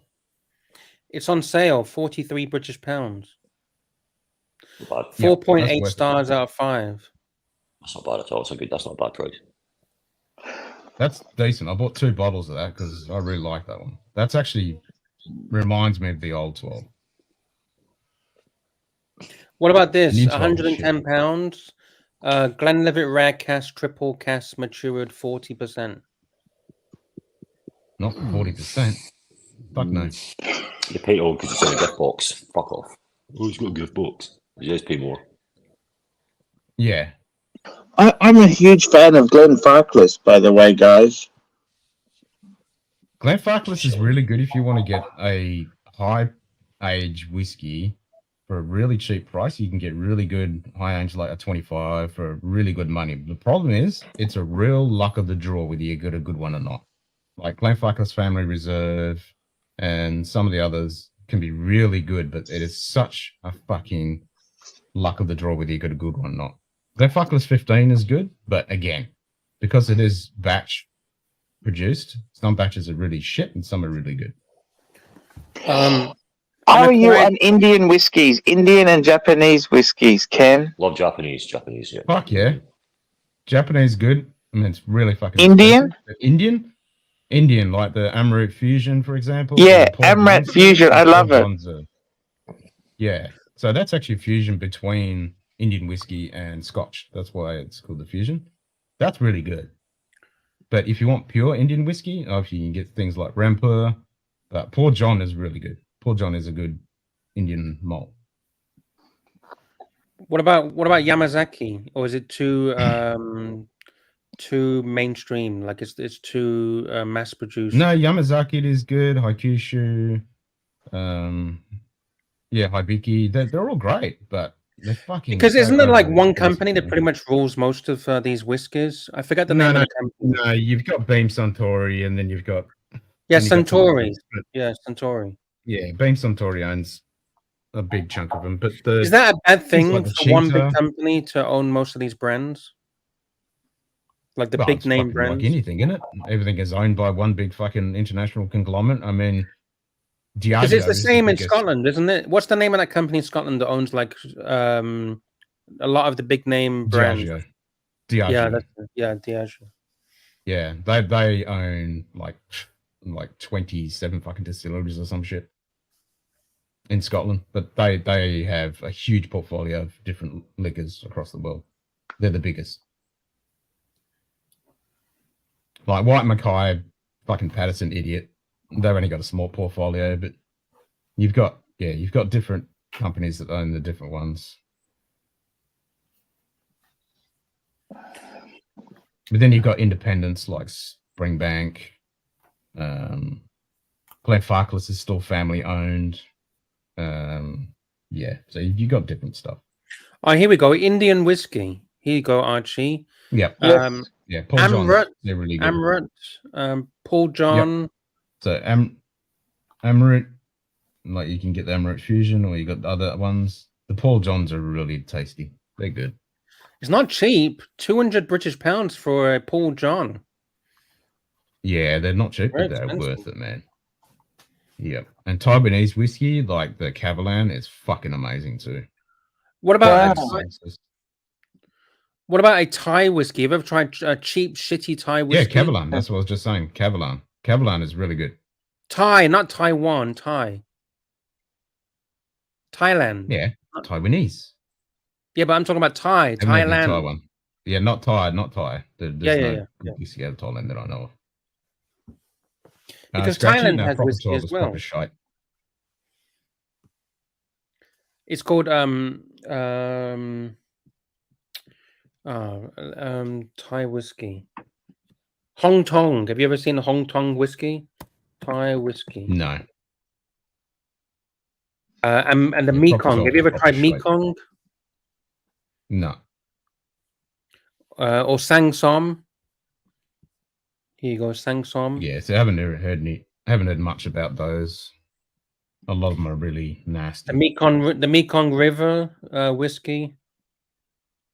Yeah, so that's like 39 ABV. That's shit. Okay. They're cheap. The nasty. Regency. Yeah, it's like £2 a bottle. Yeah, £2. Cheap, nasty shit. Yeah, it's so cheap. Archie, have you ever heard something called Lao Khao? Really cheap, nasty. Lao Khao is like homebrew whiskey in Thailand, like homemade. Wow. Ah, here we go. Hong Tong. That's like £2 a bottle. Yeah, it's gut rot. Yeah. Rip your insides out. Is it strong, but? Yeah. Well, no, it's low ABV. 35% alcohol. Yeah, so it's not even whiskey. A But lot you of said those are liqueurs and shit. You said the Taiwanese is good, right? Yeah, the Kavalan is good shit. So whiskey is. I never knew Indian. Sorry.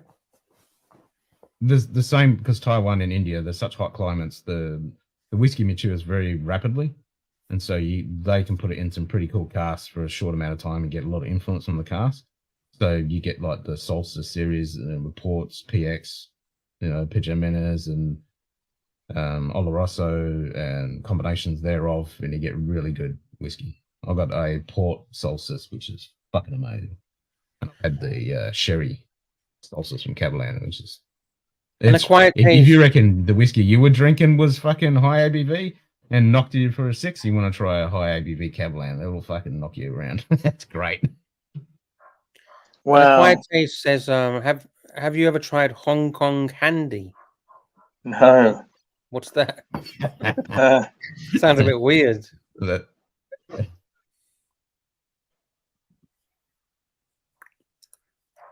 we go. But yeah, there's some great whiskey all over the world. I mean, What got you into whiskey, Ken? Ken, what got you into whiskey? I don't know. I just like everything about it, especially Scotch and all the other different whiskeys. Just the time it takes to make a whiskey, the art, where it comes from, the provenance, just everything about it. And it's not a drink that you just drink to get smashed. It's something you enjoy, Yeah. And you savor the flavor and the moment. And because whiskey, well, any good alcohol, it triggers the olfactory system, so it triggers memories and emotions. So the best thing about whiskey is the people and the experiences you have with the whiskey, and maybe not even the whiskey itself. So if you're with some really good friends, or you have a really good experience around a glass of whiskey, those memories and emotions that you had with that experience will stay with you for your life. That's what's cool about it. And quite tasty. I love bourbon too. I love turkey product, heaps of bourbons. It's very difficult in Australia to get good bourbons, but we're lucky because we helped to keep them afloat back in the 80s and 90s. So I'm looking at some of the most expensive whiskies ever sold, and number 1 is Irish, and it's the Emerald Island Collection. It's sold for $2 million US. Absolute crazy money. It smashed all records on 2021, and it's in there's been more with expensive Fabergé. whiskey than that. Sorry? There's been more expensive whiskey sold than that. Maybe this article's shit. Yeah, old. That's pretty old. That's 2021, man. There's been. Has it been more expensive after 2021? I'm guessing. Yeah, I think the Macallan. What was it, the 57 or something like year old? That fucking. Oh, you've been on the bourbon trail? Nice. Yeah, the Macallan Fine and Rare 1926 sold for $1.9 million. No, it was like a 50. It was a 50, 60 or something. 70-year-old. This is a 60-year-old.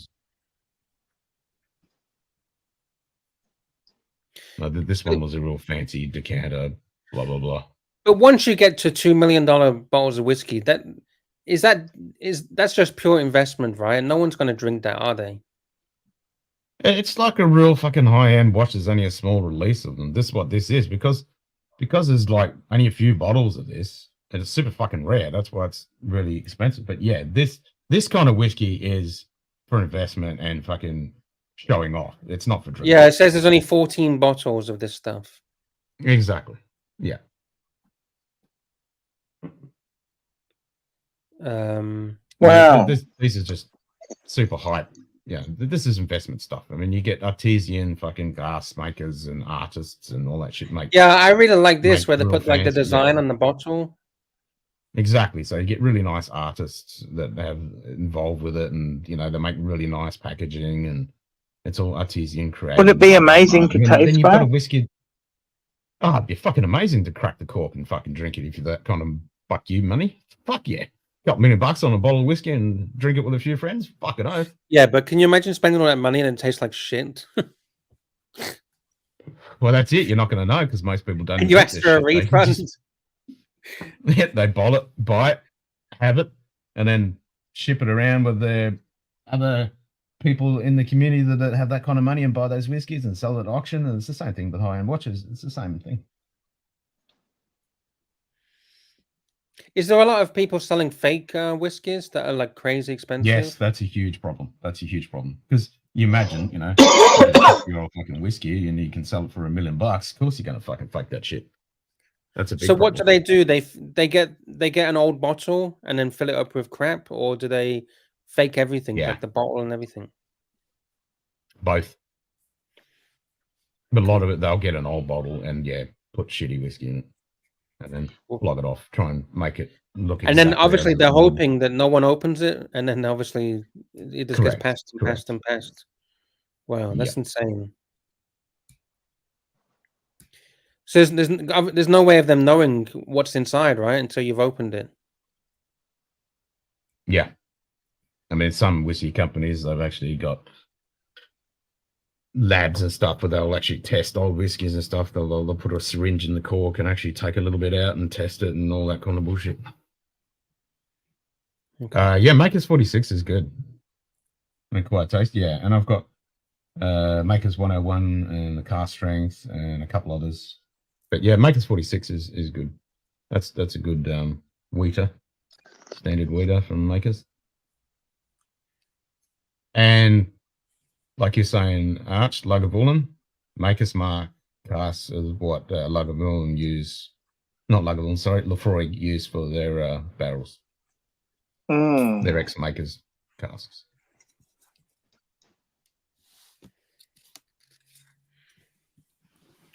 Yeah, it's very interesting learning about whiskey.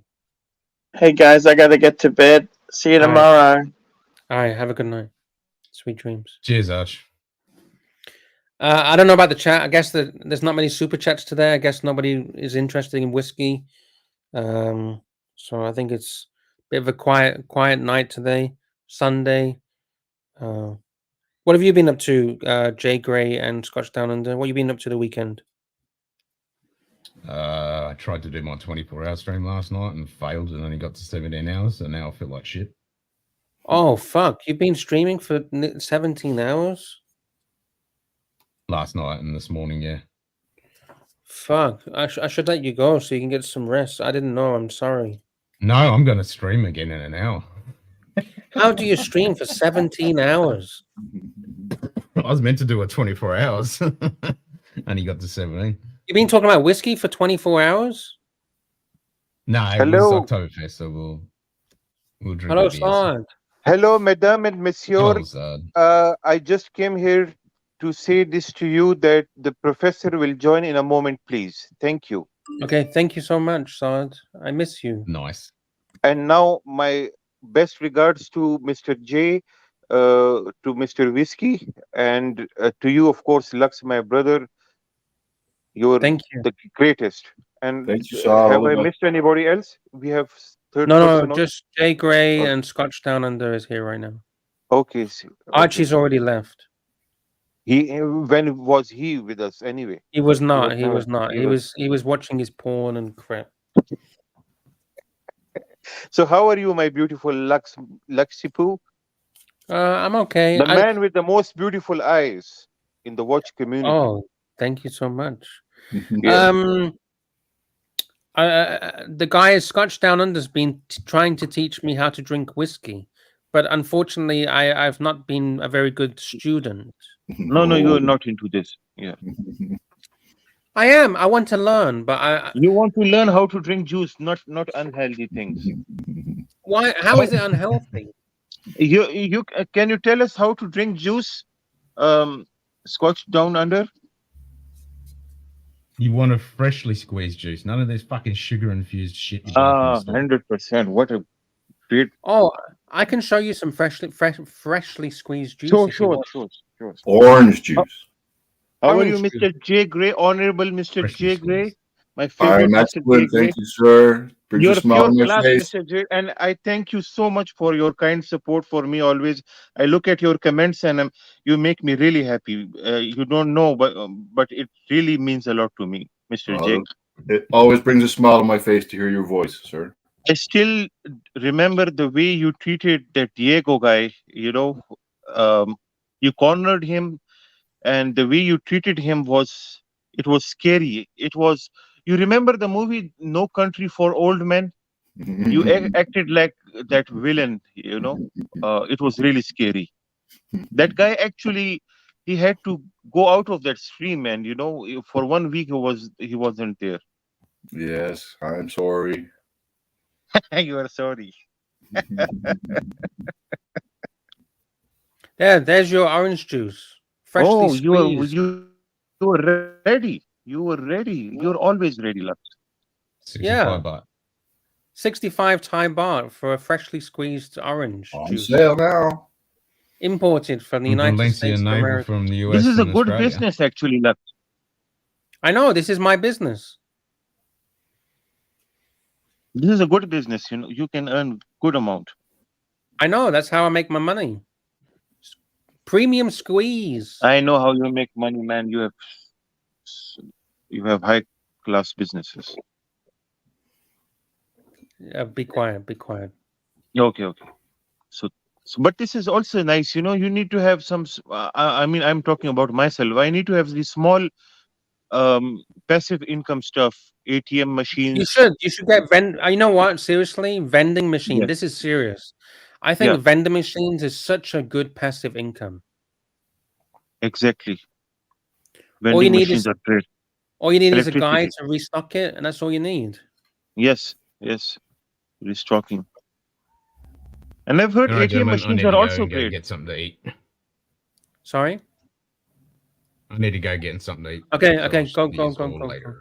go. Thank you, Scotch. Cheers. Thank Take you care, for Ken. teaching. All right, he's gonna get something to eat. But Vending machines are good. Vending machines, ATM machines.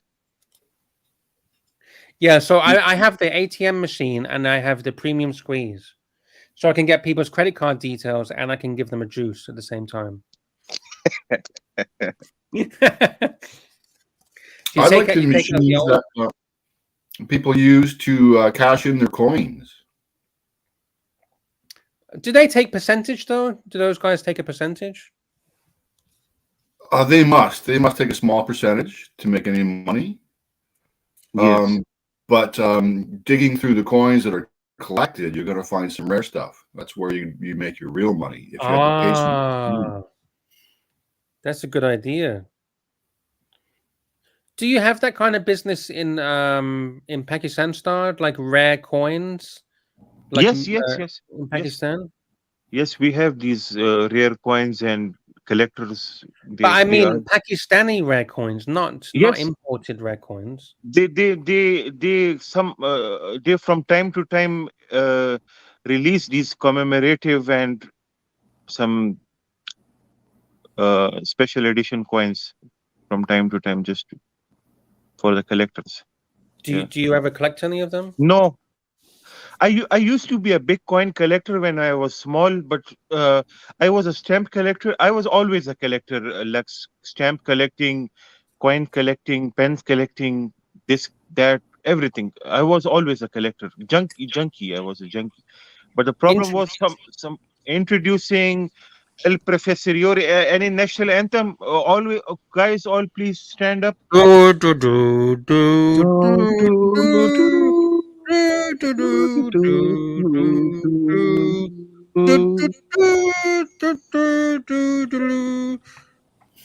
Yeah, that's enough. Excellent. How are you, Mr. Professor Yori? I would like you. Professor, I would like you to introduce to Mr. J. Cray. He's a very, very nice person, a senior guy, but a very nice person. please have a nice conversation with Mr. J. Gray. Hello, Well, Mr. J. Professor. Hello, sir. Hello. Hello to you. What's the subject of discussion here? Oh, we were talking about whiskey. The guys were trying to teach me how to drink whiskey properly, but I'm getting conflicted information. And we were talking about whiskey as an investment, and I was showing some of the most expensive whiskies in the world, and whether whiskey could be considered an investment or not. Mm-hmm. And if someone was willing to spend $2 million on a bottle of whiskey, are they willing to drink that whiskey? Yeah, not necessarily. I think they're not going to drink it. Like some of the punters who decide to buy watches and keep them in safe queen drawers. Yes. Or put plastic around their watch. I mean, this is the most ridiculous thing. Why do you buy the damn thing if you cannot wear it? Investment. They're hoping to make. There is no such thing as an investment in watches. People can forget about that. What about art? Can you invest in art? Of course you can. Art, yes. Antiques. But you need yes, but you need to know the stuff. Not every antique or every piece of art is investment worthy. But yeah, if you can buy top artists, yes. But watches is not an investment unless it's part of this one percentage. But do you not believe that anything can be an investment as long as there's No. demand and supply? Well, yes, you can as long as there's demand, but demand fluctuates with the business cycle. So when you have times like the one we're in, where the cost of money is expensive, people get scared, and demand falls. Not too long ago, Lux, a year ago, remember how people were saying it's only a correction in the watch market? It's a correction. Yes. Right? Is it now a correction or is it a crash? Because everybody seems to be consolidating. And consolidating means they're getting scared and they're running for their lives. Yes, one day things will recover, but the question is when? And one day we're all dead, by the way. Yes. And ultimately, you have to follow the money as well, because whoever's giving you this free advice, there's always a reason why he's giving you this free advice. Of course. In the stock market, they have people who write research on stocks cannot be the ones who are selling the stocks, right? There is a so-called Chinese wall, although frequently, but less so in US markets, you don't have as much as insider trading. But all too often in this space, in the watch space, there is a conflict of interest. Those who are buying, they're also selling. Yes. Half of the people who are talking about watches are, on the one side, they're having watches, and on the other, they're trying to sell the same very watches. Professor, I think. Sorry, please. Sorry. No, sorry. I think when it comes to investment grade, the watches which are rare, such as limited edition pieces, will still be somewhat of a investor pieces, like the early Daytonas and some day dates and things like that. When it comes to Rolex and other, of course, manufacturers. Rare pieces, but run of the mill, you go to AD, buy a piece and then sell it. That model is long gone now. Yes, there will always be this 1% in the watch world that will command a supreme price, but the rest is round of the mill stuff. Doesn't really matter. Look at not too long ago, look at all these watches, the root beers and all these things that people were quoting. Now it's the same as, if not below retail price or close to retail price. So thank you so much, Lux, for showing these watches. Now you have proved the point. You see the Paul Newman Daytona 6263. Now the current bid is 240,000 Great Britain pounds. Reserve has been met. However, the estimate is till 400,000. It will actually, yeah. Now the thing is, these watches are not run of the mill watches. It's not that you just go to the AD and buy it and then sell it. So those watches will not be an investment anymore, which is used to be in the COVID days. But something like this will not always. There is a high not chance always, that but it will. Yes, you're right, Sad. It has a higher chance that they will have a premium and maintain that premium, and over time they will appreciate. But most of the other watches, which is 15 million worth of watches that Switzerland produces, is not commanding a premium. If anything, it's depreciating every day, right? So even you said the other day, you correctly said that back in 2015 and before 2015, most day dates, you could buy them with a discount. So today we're getting into close to that phenomenon. We're not yet there with the day dates, but they are becoming more available. And if economic conditions continue to worsen, and it looks as if things are going to be pretty bad in 2023 and 2024, day dates could at some point be more available, and or they could be discounted. I doubt, because I think they will control production, so there'll be fewer. And I think this is where most of the Swiss watchmakers are leading up to. They will reduce production in order to meet for the demand. And that's it. Now, let me finish with this, Ad. Sorry. And I think that, it's wishful thinking when we say prices will recover. Yes, they could recover one day. The question is when, right? So you could go back to the old post-COVID frenzy, but that could take 15 years or 20 years.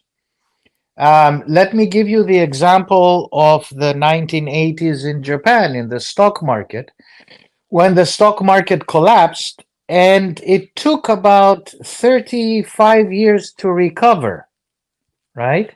I'm not saying that necessarily we're going to see 35 years, but it takes a long time when you have a correction of 40 to 50% for many of these watches in terms of gray market price, for them to recover. A 50% decline means that it has to rise twice the current price, right? So that's simple math. So it takes a while, and people who are holding assets tend to be psychologically wishful thinkers. They wish that things are normal. They're not. They wish, and they get away with this by saying, well, one day they will recover. Yes, of course, but the question is when. If it takes 15 to 20 years and you're in your 50s, in your 70s, you're going to be worried about how often do you go to the bathroom, and if you're leaking shit, than if you're holding Rolex watches. I agree. This is the flaw with the watch community, is that, and this is not just with the watch community. You go to any place, you go to a Honda forums online, and you just tell them that these 1.6 engines are smaller than milk cartons, and they will start abusing you.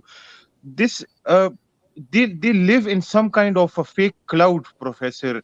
If you tell them the reality, they will suddenly attack you. But yeah, that's okay, because they internalize this and they personify.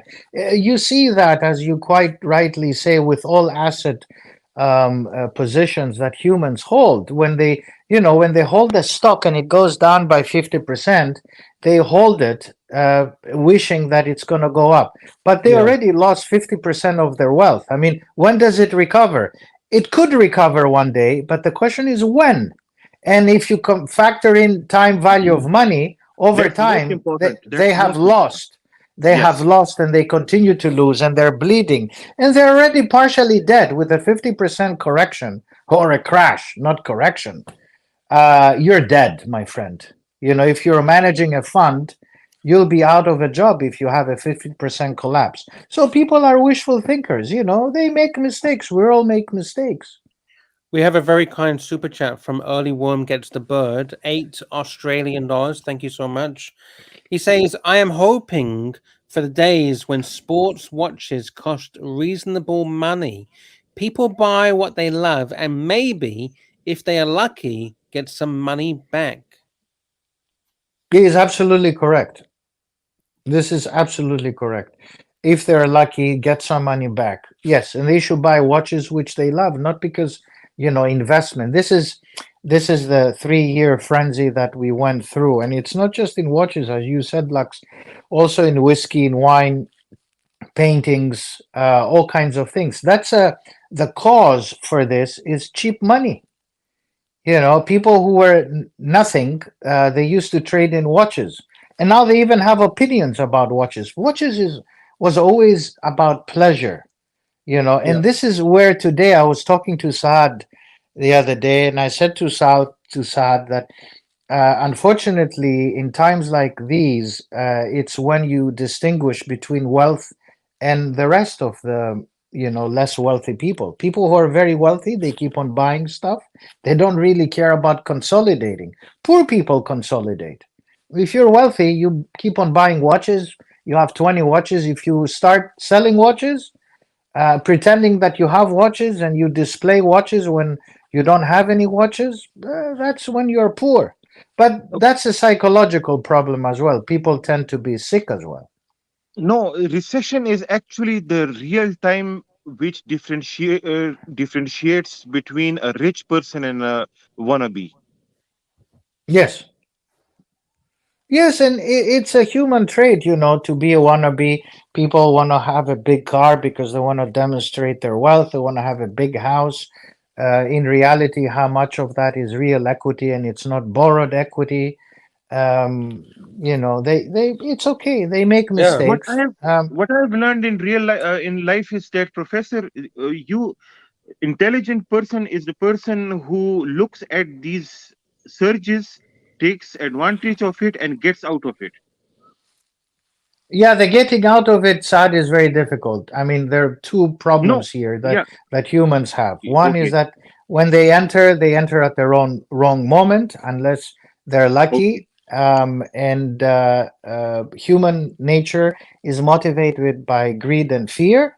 And when they get too greedy, they don't know when to exit, and they delay the exit, and then they get, screwed. And as Mr. Valjoux, who seems to be a very wise person, quite rightly says that look how long it took for Microsoft, Amazon, and Oracle to recover in their stock price. It took them about 10 to 12 years after that. Absolutely. So it could take 10 years because remember, watches was a bubble. So how long does it take? And these are, by the way, the quoted companies that Mr. Valjoux mentions are blue chip companies. Do you really think for some of the second tier watch manufacturers, you will see a recovery, right?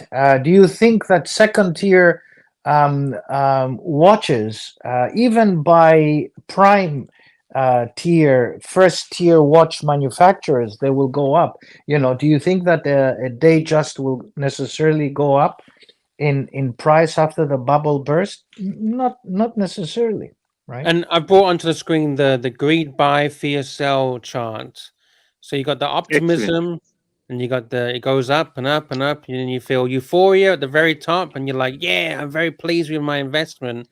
And it starts to dip, and you're like, it's okay, it's just a temporary downturn. I'm here for the long term, boys.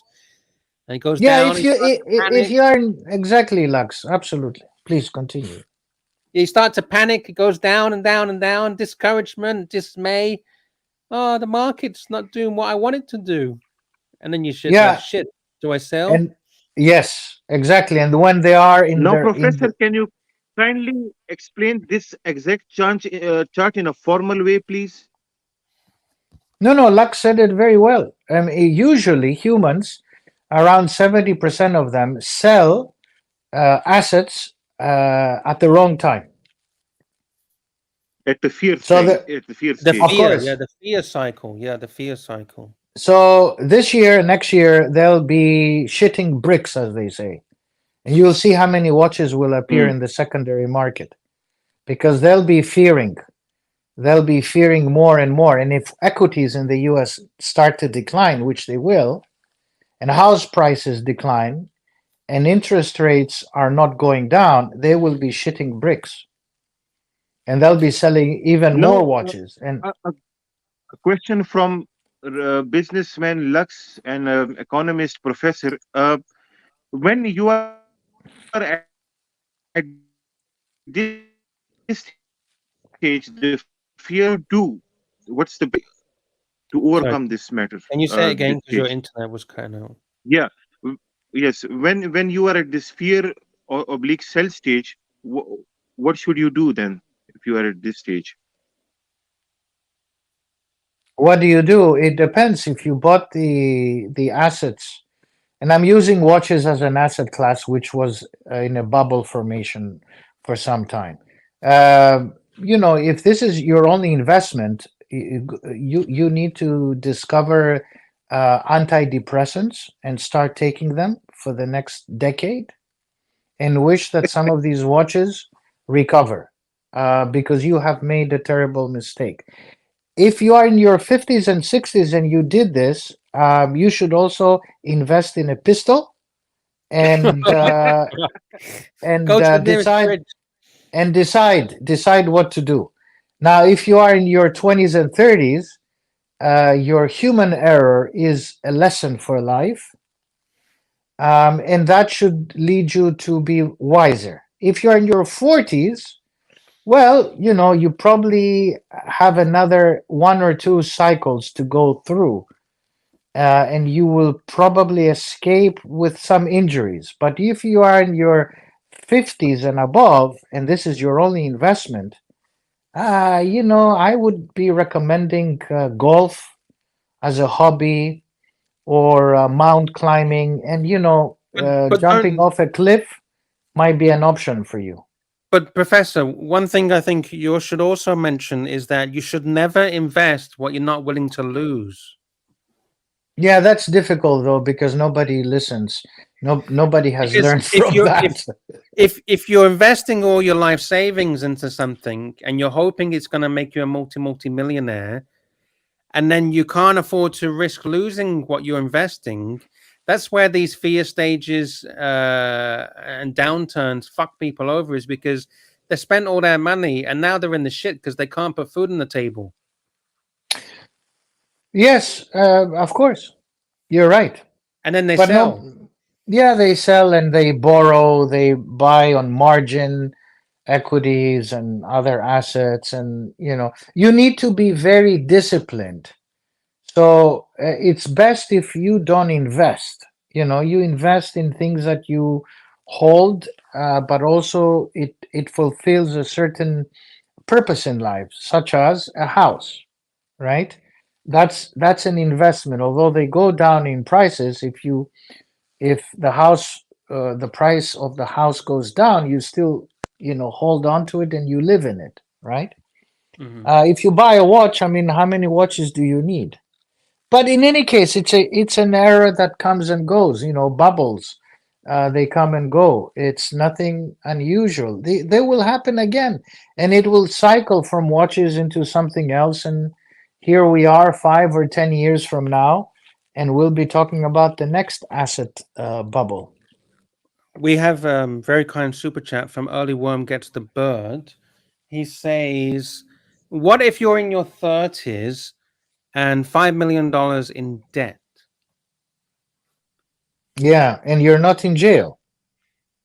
First of all, how did you get in that $5 million in debt? Are you Mike Yeah. Tyson or what? Yeah. How did you suddenly get $5 million in debt? Yeah, it could be because of gambling, maybe. Yeah, gambling is a big one. It is a big one. I think you're screwed. If you're $5 million in debt and you're in your 30s, you're pretty much screwed. It's tough. Yeah. Yeah, well, it depends. I mean, if you have a business that has revenue of 40 and you're 5 in debt, okay, or 100, but it depends. The 5 is what, 5 million in debt, and your income is 0, and Yeah. you're in your 30s and unemployed, and But it halfway you're also in comes jail. down to how long is it going to take you to repay that $5 million, right? Yeah, I mean, if you don't have income and your business has failed, then you're in deep trouble. You need to choose another country. Change your name and run away. Yeah. By the Yeah. way, can I bring something onto the screen? This was Bitcoin when I was investing in Bitcoin at $297 per Bitcoin. I will play it just so you guys can see it's my voice. Have a listen to this. Oh. Can you hear can you hear anything? No. Fell nearly 20% this weekend to its lowest level, prompting worries of a crash. As the price is going down, and immense Oh, fuck.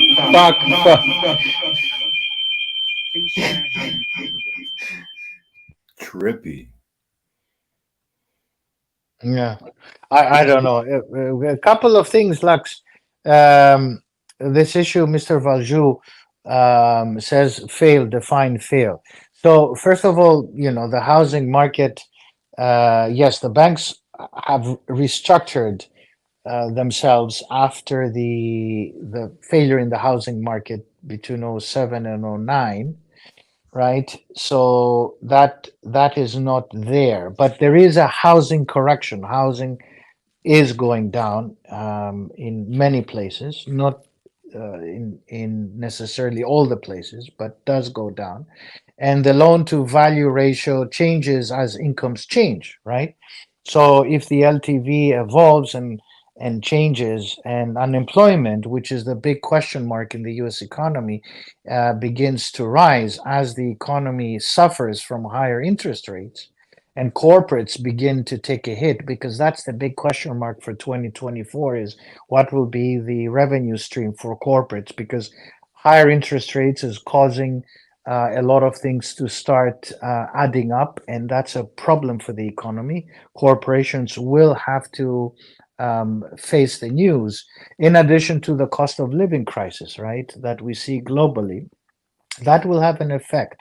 So I don't think that housing is going to fail like it did in 07, 09, because they have restructured. Banks have restructured their balance sheets, as well as the housing market itself. And nor do we have also the middle income group and the low to middle income group that has bought housing.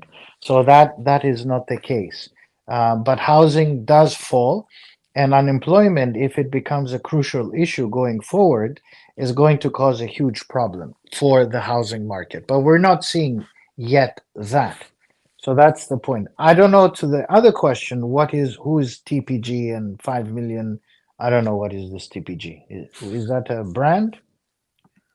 No idea, to be honest. Okay. What do you think about silver? What do you think about silver? Do you think it's undervalued?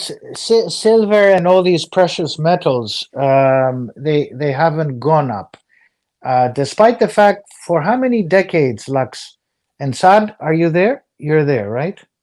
For how long have we heard this motto that when you see inflation, gold goes up, precious metals go up? Yeah. Right? Yeah. Yes. Where is gold? Gold Nothing, is it's stuck down. in this stupid, It's 1900 to 2000 band. No, Do you it's think it's because the government is pushing them down? Manipulation regarding from the Yeah. government side? No, The I mean silver is absolutely ridiculously cheap. The price of silver is through the floor. Yeah, and look at how people were buying palladium Yeah. because it had gone up, and now palladium has crashed. Platinum, which, you know, back in the 2000s, early 2000s, 2006 and 5 and 7 and 8, it used to be $2,000 an ounce. Now it's 900. It crashed, right? And of course, now they tell us that palladium is being used, or it used to be used by the car industry. Now it's, you know, less in demand and all that garbage. So precious metals, I mean, it's as good as garbage. So, Professor, back to basics. What factors regulate the prices of gold? Kindly tell us the factors. No, How? gold is, I mean, it is, it was considered for long and still is a residual value item for when things go bad, right? So people hoard, buy bullion and other kinds in order for them to mitigate crisis, right, in real markets.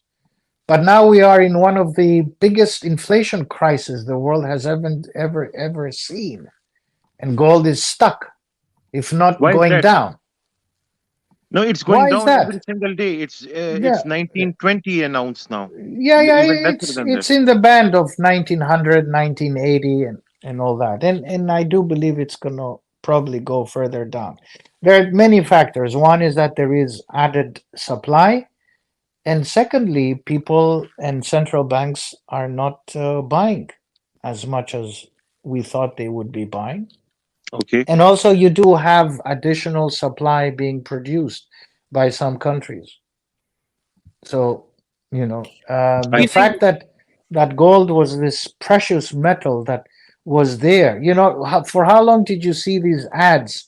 I remember in the US, for very long, we had these ads where people would listen to sellers saying that you need to invest in gold.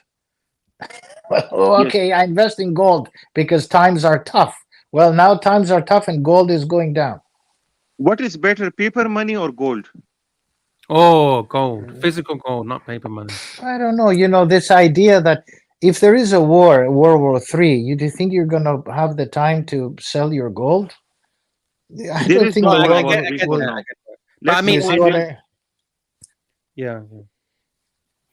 let's not get into extreme points. So there is no It's a war right question. now. I have a question. Yeah. El Professor, do you agree with the World Economic Forum model that we should all start eating? We should own nothing, and we should be happy, and we should all start eating mealworms and cockroaches and all that kind of stuff. Why? Because of the CO2 emission Yes, due yes, to the yes, production of meat, and now we yes, should eat cockroaches and yes, snails and shit and yes, all that. yes, yes. You know, good luck. I was looking at some statistics for all the. I was looking at renewables because I'm looking at a lot of wind power and renewables, and some of the statistics were very staggering. For all the effort we have made into renewables, wind and solar and all that, we still use a lot of energy. If anything, we're using more and more energy, and Yes. fossil fuel consumption hasn't gone down. It Yeah. has remained the same. You know those wind turbines. After they've finished their usage, they're literally sitting in the desert. There's nothing. They can't get rid of them. They can't. They can't recycle them. They're just sitting in the desert doing nothing, rotting. And they've put so much energy into creating these wind turbines. Apparently, they are just sitting in the desert. They can't recycle them for some reason. I think a lot of the renewables stuff that we listen and we hear is garbage. It's just Yes. Manufactured brainwashing stuff that Yes. Yes. they tell us it's great. I mean, how clean is an electric vehicle? To produce an electric vehicle is very dirty. I mean, that Where does battery. electricity come from? Where does the lithium come from? The batteries, all of that kind of stuff. Yeah, the factory that produces the lithium is pretty dirty. Mm-hmm. So I think we're gonna get very dirty before we get, if at all, clean. And it's just a gimmicky thing, you know. Now you need to buy an electric vehicle. I believe. Sorry for interrupting. I believe it's got nothing to do with being clean. I believe the reason why the governments want everyone to go electric is because electric means no freedom, and they can track you everywhere you go. They can control where you're going. Everything can be controlled with an electrical vehicle, but a gasoline vehicle is much harder to control and track. Yeah.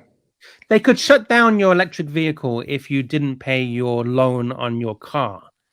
They can shut down your electric vehicle if you didn't pay your parking tickets. They can shut down your vehicle if they say it's a lockdown. Hey, it's a lockdown. You're not allowed to leave. We shut down your electrical vehicle. They can't do any of that stuff with a traditional gasoline vehicle. Yeah, well, they can shut down the gasoline stations. Yeah. But I mean, if you've got enough supply, you know, you've been stocking up, you can get. There's always ways of getting around it, right? Yeah. I don't know, Lux. We live in a funny world. I have a question about interest rates. Yeah. Yes, sir. Here in Canada, communist Canada, right now the interest rate is at 7.2%, Professor. Where do you think the interest rate will be in 3 years from now? Oh, I think we will be done with the increasing interest rate cycle soon. I think they will realize in 2023 that there has to be a stop of increasing, and in 24. So this is how I see it. 23 will, well, we're not fully yet there, but they will realize soon that we're done with increasing, and quickly in 24 they'll realize again that they'll have to decrease. So we'll go through 24 decreasing because the economies are going into a hard recession, and 25 will kind of be a little bit of the respite. So 3 years from now, I think they will be lower than they are today, but we're not going to see again for the next, I think, 5 to 7 years. Again, margin of error could be 50% of what I'm telling you. We're not going to see zero interest rates, at least for the next decade. We're done with interest rates and free money, but we're going to see lower interest rates sometime in 24 and 25, given that we will have a hard landing. So I think they've realized that the inflation will be there, but it's going to fall. But what will become an important issue for 24 is that they're having a recession, and they need to manage this. And the only way they can do it is pump money, but lower interest rates. But the pumping money is not going to be like before, which is free money and let everybody go crazy and asset prices increasing again. Okay, thank you. Thank you, sir. I've already asked you this question. I was going to say to you, you've already spoke to your friends about 9/23, but you don't know anything about it, right? 23rd of September. No. Yeah, nothing. No, I don't. I haven't heard anything. No. Professor, are you familiar? Are you and your colleagues familiar with Martin Armstrong? No. Who is he? I can look him up. He has a website called Armstrong Economics. Okay.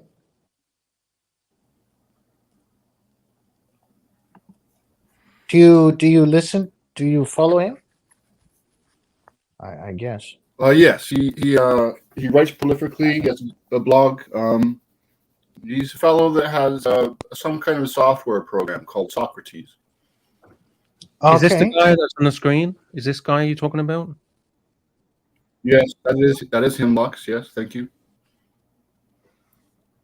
He was put in federal prison for many years because he wouldn't hand over the source code to his software. Okay. Occupation forecaster. Okay, that's a nice occupation? Forecaster. Is he doing the weather as well, or You know, I'm joking. I'm joking. That's interesting. That's interesting. What's going on in the Chicago Stock Exchange about weather derivatives? Is it? Yeah. Is what is that? Gerald Talente. He's a smart Yeah, guy. when you said You're familiar with him? forecaster, do you know Gerald Salente? He's a forecaster. Do you like him? I really like him. Yeah, well, yeah, I don't look. First of all, economists are often I like him. wrongly. Yeah. Oh, he has done some violations. CFTC, it says Mr. Armstrong. Okay, no problem. Look, I don't follow him. I don't know him. Okay. But Thank you. yeah, I don't follow him. But it's difficult to forecast. Economists are not either wrongly seen as the forecasting people. They're not actually very well equipped to tell the future. I mean, they can 97%. What's the point? Well, it's very difficult. Lux, how easy is it to forecast human behavior? No, I get that, but what I mean is, so what's the point in forecasting? Because you could either be right or you could be wrong. It's a 50-50 chance, right? Yes, or more than 50-50. I mean, you can be really wrong, 90% wrong and 10% right, or 100% wrong, and you get it wrong all the time, and you lose a lot of money. And by the way, guys, this is not financial advice. We're not giving any financial advice, so. Yeah, and it's not as if, you know, when you listen to economists, unfortunately, they appear on these streams and Bloomberg and CNN and the media, the mainstream media, and they say, you know, okay, you must know, since you're an economist, you must know the future. Well, they have models, but they don't necessarily know the future.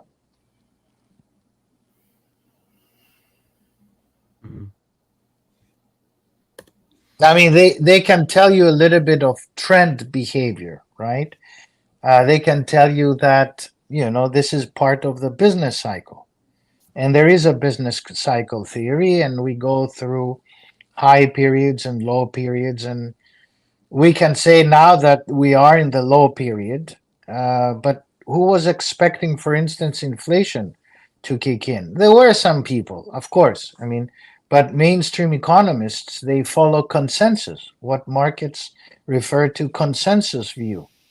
But if you look at consensus view, usually they say, well, you know, the market is correcting. But who's going to tell you the market is crashing? Professor, let me interject you. Last year, in one of the Lord stream, you mentioned that in 2023, the watch market will crash in practical terms, not in just watch streams, but in actual real life scenario, which actually happened. And you also mentioned that it's not 100%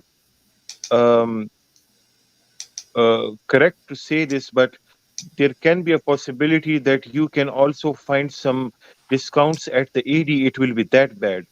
Now, of course, what they did was they actually control their supply, not to have, in order to not give people discounts. You know, they have to protect their brand identity and the prestige of their brand. When you have some kind of discounts attached to your products, suddenly you you lose the brand reputation by extreme level.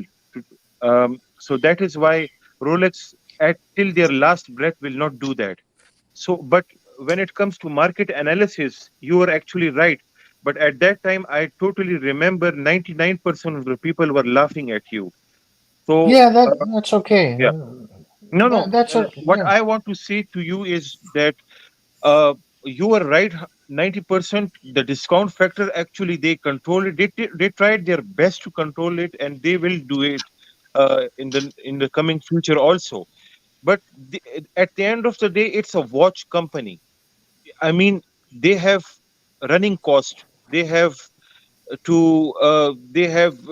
factories. They have bills to pay at the end of the day. Even if they have the whole country's reserves, at the end of the day, they have inflows and outflows. So what will happen eventually, I don't know. For how long will they control their supply? Well, that's a loss also for a company. Controlling their supply is actually a terrible loss. That's not a sustainable brand a business strategy. Yeah. But you're using an example that is rather unique in the world because they have a revenue of close to 10 billion Swiss francs. And if they reduce 10% their production, they can increase price, hence, they can still maintain revenue. Whereas the little brands and everybody else, I mean, the five watch producers after Rolex, together they make up for the revenue of Rolex. So the Professor, other brands have to what worry. I'm saying is that if the recession lasts for further few years, no matter, even if you have the whole wealth of the entire country, you have inflows and outflows, and if you are not earning so much, a time comes, and you have recession, your outflows, your inflows are less. I mean, your expenditure is more and your income is less. So a time comes and you file for bankruptcy. We have seen many companies in the world who were doing very well. Look at Nokia. Nokia in the 90s and early 2000s, they were supplying millions of cell phones. Who knew that they will file for bankruptcy in No, but so Nokia, yeah, but Nokia is a different example because they lost the technology edge they had, and the other manufacturers came in. Nokia disappeared because of its own fault, the not problem is, because you said of the something recession. very scary just now. You never know about human brains, Professor. Human trends. You can, of course, you can analyze charts. You can analyze 10 years trends. That I understand. Economics do that. But the problem is with human brain. Suddenly, things can get out of trend. The Chanel uh, ceramic bracelet watches were outstandingly doing very well back in the 2000s, and suddenly they went out of trend. So anything can happen. We never, I never knew that But this can happen. Yeah. yes, let me say something. But the issue is that a brand like Rolex has seen, I would say, probably 40 recessions so far. A brand like Chapek has probably seen none. So who do you think is going to survive? I agree with that, but of course, what I want to say is that the possibility of having more watches at the AD will be there. The possibility of having discount. No, they can easily reduce production. Good morning, gentlemen. Oh, Before we have the Oh, Mr. welcome, Mr. So and Zoso. So. Hello, Good Mr. Zo. morning. The man Very with the nice to 60 you. watches. How are you, Mr. Zoso? I probably have more than that. I'm good. Good morning, Mr. Zoe. 61. Before COVID and the false economy was created that we It had was it happen, was you who created the economy, false economy. and before COVID, Rolex had an anomaly happen where the Asian market bought all the steel sports Rolex that were available. So before the Bitcoin millionaires, billionaires, and before COVID and all the free money that was pushed into the economy, before all that happened, Rolex already had their COVID. Okay, it was the market was forced upon them by the Asian market buying up and creating a false economy within watches. And then all of a sudden, COVID comes along, and Bitcoin, and you've got a tremendous amount of money thrown into the economy, and it's a perfect storm. And they are benefactors of this, of the whole thing.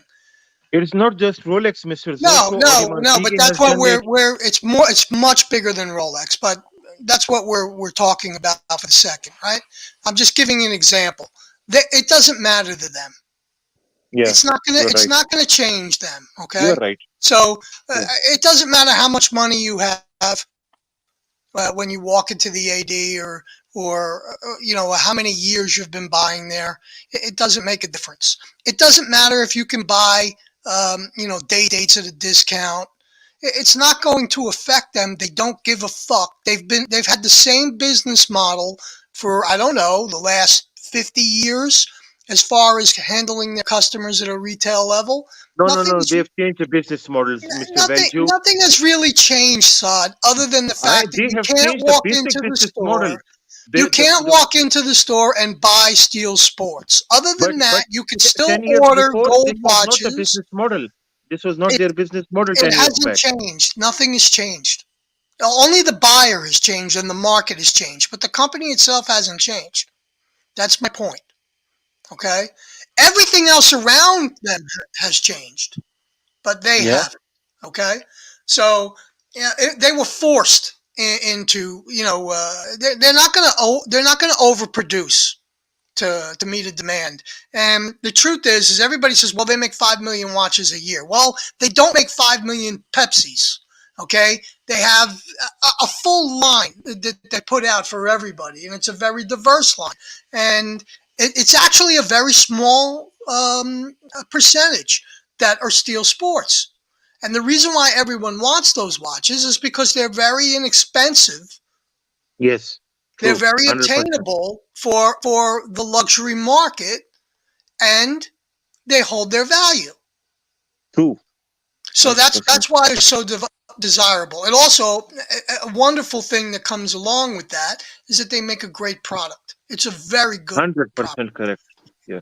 That always helps. And it has a great lineage. So, and let's face it, it's an obtainable thing for almost anyone. Anyone who makes a decent living or even less than a decent living can aspire to own a Rolex. Yes.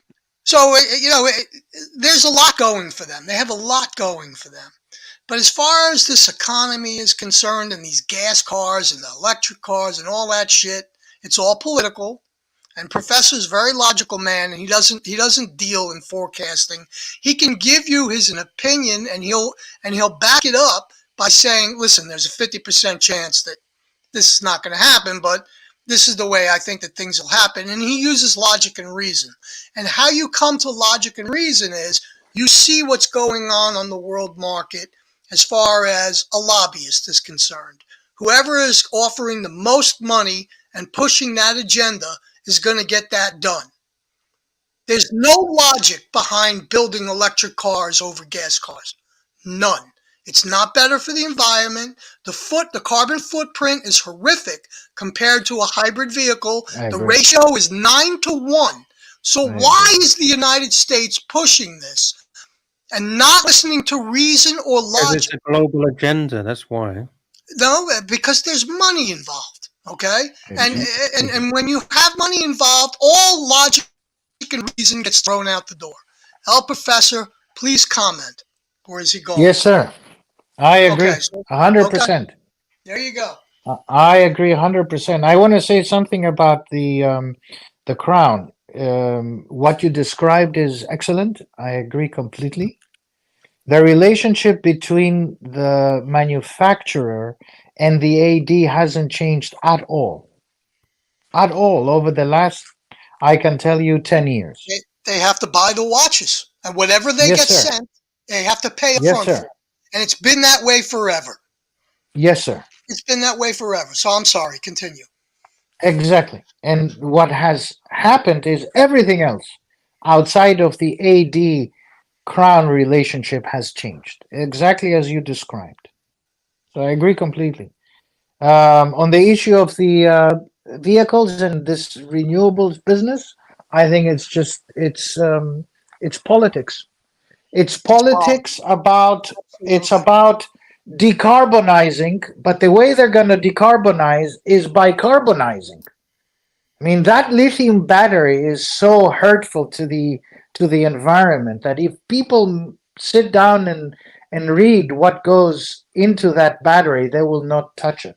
But it's politics. They want to get out of fossil fuel dependence from many of these big fossil fuel producers, and they want to dominate the agenda. And the US wants to lead it. They want to lead the next cycle of Why do you the think that world's is? development. You know Politics. why. Let the people know why. Why is that? The US wants to dominate. Why? The US wants to dominate because they have to be the dominant power. It's politics. It's how business is done, because politics and business go together. What's good for the business? The United States government is not listening to logic and reason. So there has to be an agenda involved. When you don't listen to logic and reason, something's wrong. Something's wrong. It doesn't make any sense. It's a 9-to-1 carbon footprint. 9-to-1. So they're lying. They're lying to the public. Why would they do that? It's money. Through their teeth. Money. Yeah. So It's money. It's about mines. It's about minerals. It's about equity. It's about stocks. It's about the automobile industry. It's about the renewables industry. I mean, Lux was saying about the wind turbines. The wind turbines have so much cement, none of it is recyclable. But who cares, right? And they're also killing all the oceanic life, with creating this turbine technology.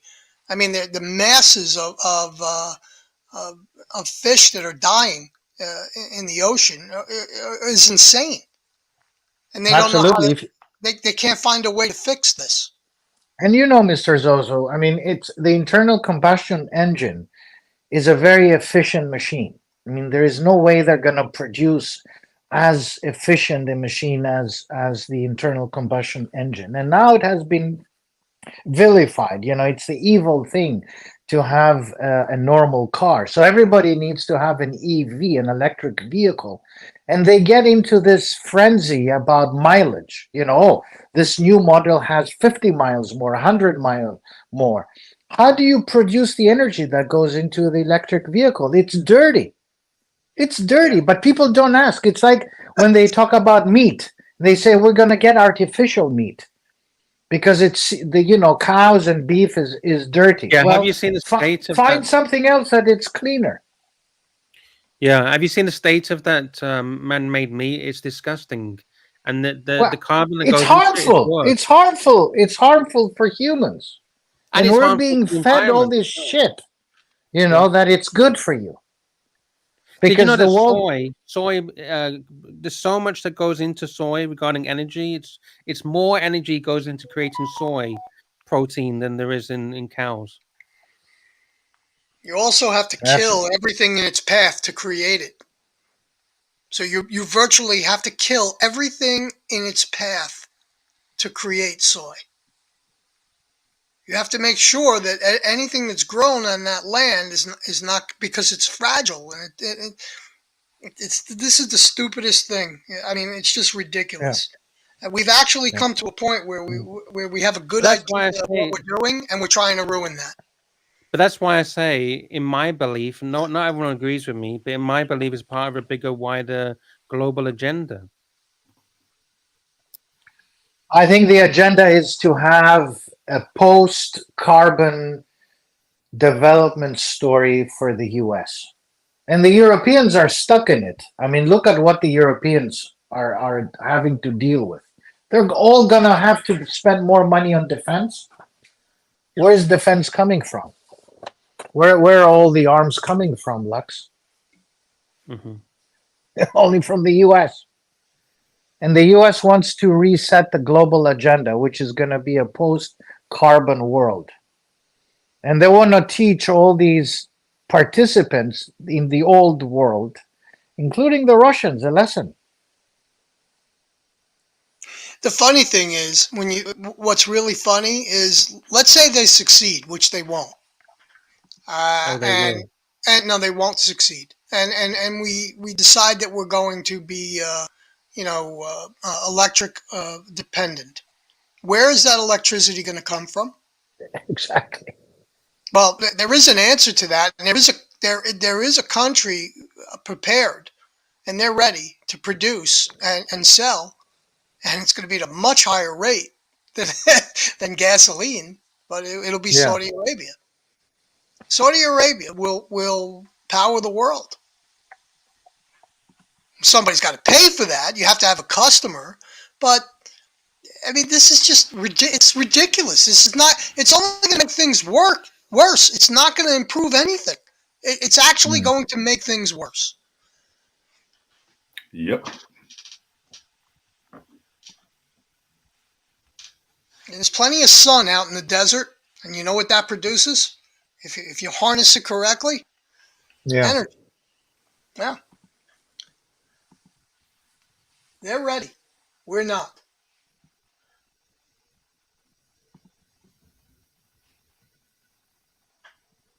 Is more than one small country.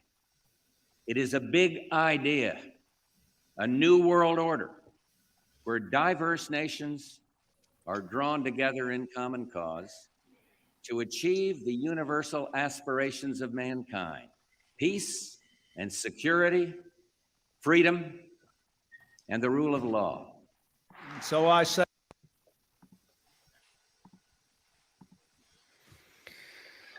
Oh, dear me. We're all going to survive. We'll all get through it. People are resilient, and things change. You know, listen, we're not supposed to be. The reason why the United States exists because they were pissed that they didn't want to pay the taxes anymore, and now I think we pay more taxes than any country in the world. So that may change, eventually as well. I mean, you can only kick a dog so much before they rise up and bite you. Yes.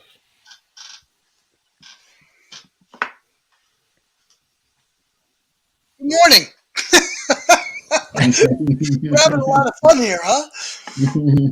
Super chat now if you're enjoying yourself. Talk about killing the super chats. It's been a quiet show. It's been very, very quiet for I think it's Sunday. Sunday's been very quiet. Mr. Zoso, what's your next aspiring acquisition? What would you like to get? I'm still on the world time kick. I'm pretty much there. I want a world time. I'm probably going to go for the platinum one. I'm going to go on the secondary market. I'm a fan of the 5130p, I believe is the one I want. And I'm more than it's been dropping and dropping and dropping. I mean, I could get it in right now. I could pick one up for under 40,000. Okay. And that's platinum. So, and platinum Patek world time. They're dropping, and I got a feeling that at some point I'll pick one of those up. I thought I was going to have one by now this year, and I'm glad I didn't. Because it continues to drop, and it doesn't matter to me. I love to watch, but I also want to get the best deal I can. So I think, in another 9 months, I think everything will settle down by then. 9 months, and then, I'll be able to pick it up probably in the low 30s. Okay. Very nice. And at the AD, I'm waiting on a Le Mans Daytona. Hopeful for that, because I have a nice Daytona collection, and I'd like to try and complete it. I have a few other ones that I want, but I'm in no rush. I mean, if it comes, it comes. If it doesn't, well, it didn't. I have plenty of watches to make me happy that I'm content with. I saw the other day Bear got a GMT Meteorite. He did. Very nice. It's a beautiful watch. It's a beautiful It, watch. the problem with white gold, and I have, a couple of white gold Rolexes, is a lot of the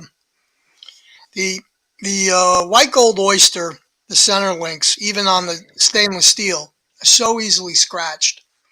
So I mean, it's not so much that it's a scratch. It's that it's a gold scratch. It's a pain in the ass, and it's not very attractive when it happens. So you got to be careful with that. I mean, it never bothers me to scratch a watch up. I really don't care because I know it can be taken care of. But for some reason, those polished center links, they drive me nuts. Now I know you have a platinum oyster oyster bracelet, and I don't know how you feel about it, but the polished center links drive me insane. They just bother me to no end. Yeah, no, I've stopped bothering a few years back. Good. I've stopped bothering. Yeah. I don't. I'm not fussy, and I don't really care. Life is too short to worry. Yeah. Well, I don't worry. If I own it, I don't care. But what bothers me, like if I have a choice, I'd rather buy a Jubilee at this point. Right. It doesn't show anywhere at all on it. How much is the Meteorite GMT selling now in the gray market? They're around 50 grand. Ah, okay. So they've come down. And at retail, is it what, 45? I think it's 41. 41, okay. I think. I haven't looked at one in a bit, but we can find out real quick. I think they're around 41. Okay. So I mean, the cheapest one I saw as a full set in the last couple of months was 49 and change. Okay. On secondary.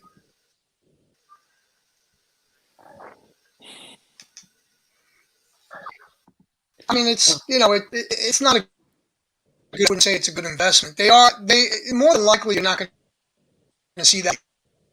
They're probably going to discontinue it because they discontinued all the Daytona That's right. dials. Yeah. They retired it, so people have to realize that Rolex never retires a watch. They stop making it, but that doesn't mean they can't bring it back in some form or shape.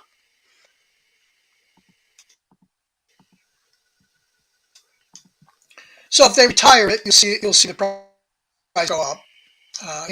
I'm sorry, not retire. If they discontinue it, you'll see the price go up.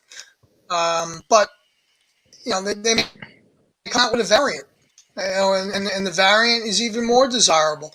I think with Rolex, you're going to see some improvements on complications in the future, where they're going to be making smaller cases with complicated movements, like the Sky Dweller. Sky Dweller is phenomenal watch as far as complications are concerned, but it's very thick, and it doesn't appeal to a certain market that wants. It doesn't appeal to the Asian market because the watch is too big. So, in my opinion, they're going to come out with a complicated watch that has a thinner case and will be more desirable. And that may actually hurt the value of some of the older pieces. Right. All right, boys. I think I'm gonna get this shit off soon. Okay, Lux. Thank you for having me. How's everything in your world, Mr. Z? Good. I mean, surprisingly good. Business is good, and it doesn't make any sense. The professor and I talked about this probably 6 to 9 months ago, where we felt like, obviously we were in a false economy, and that things were going to have to come down to reality, and eventually it's going to happen. And everybody keeps saying recession, but the truth is we're not in a recession, not yet. Oh yeah. Have you ever mentioned what kind of business you're in? You don't have to say it, but I'm in the auto industry. Everybody knows Oh, I'm in the auto industry. Yeah. okay. I didn't know. Sorry. Yep. No, it's okay. Like parts or used cars or. I sell cars. Okay. Okay. Yep. Nice. New, used, new, whatever. The cars that you're selling is all. Is everyone just buying finance, right? Or No. No. okay. Wow. Surprisingly, there's a lot of people who are not buying finance. There's a lot of cash, actually. It's actually good. shocking. And the truth is if you have the money, that's the way to go. You got to be out of your mind to take a loan out right now because the average loan is around 7%, and that's on the low end. And there's a tremendous amount of defaulting going on, and that's going to catch up to everyone very soon. Right. Thank you. Thank you for that. Thank you for that insight. Mr. Zoso, what's your preferred value car? I think I know. I know it's Toyota, but Yeah, totally.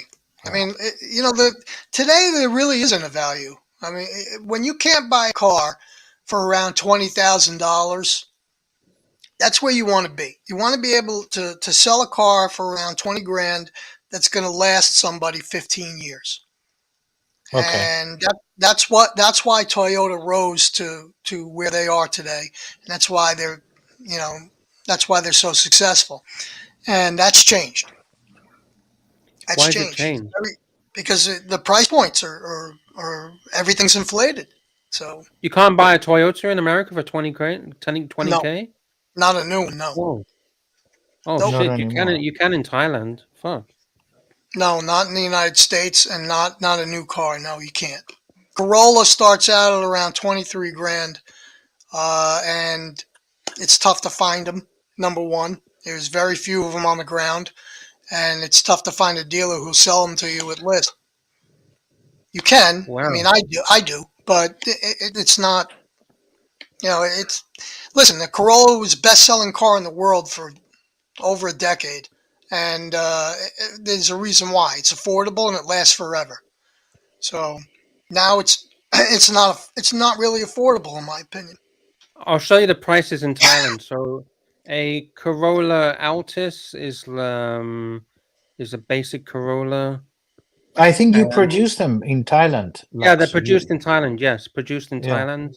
Very good quality. The Japanese actually run a lot of these factories. The Japanese come over to Thailand, teach the people how to build them. The Japanese are pretty much the management of the factories, and the Thais are just the manual workers. So a 1.6 engine, 894. So let's just say 900,000 Thai baht. 900,000 Thai baht into US dollars. Brand spanking new, 25,000 US dollars. There you Okay, go. 5,000 over. Okay, you're right. I usually am. But you don't have to go for the Corolla. You could go. That's actually more money than what they are in the United States. Oh, really? Yep. But you don't have to go for Corolla. What's wrong with for like a Yaris? They don't produce them. I mean, they may in Europe and in Asia, but in the United States, you're lucky to get. I'm lucky to get 3 Yaris's a year. Okay, so Yaris and Thailand are everywhere. Yeah. So well, that's good. So you have an affordable car. I mean, Yaris is, in my opinion, you got to be out of your mind to buy a Yaris compared to a Corolla. Corolla's a real car. So a Yaris in US dollars, 560. So you're looking at 15,000 US dollars. Yeah, there's no such thing here.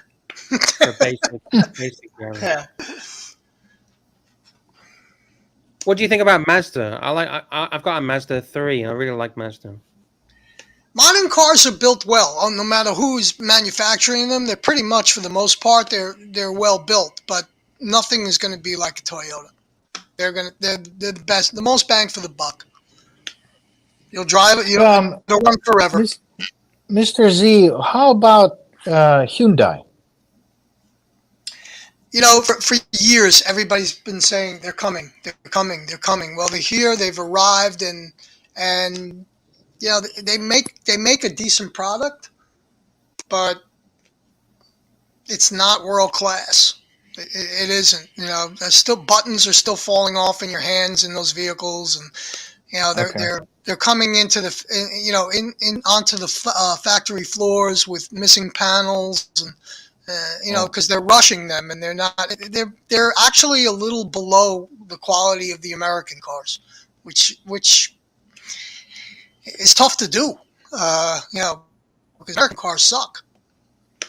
I was under the impression that when Hyundai brought out the Genesis line, that they made the Germans a bit nervous because of the quality and the price point.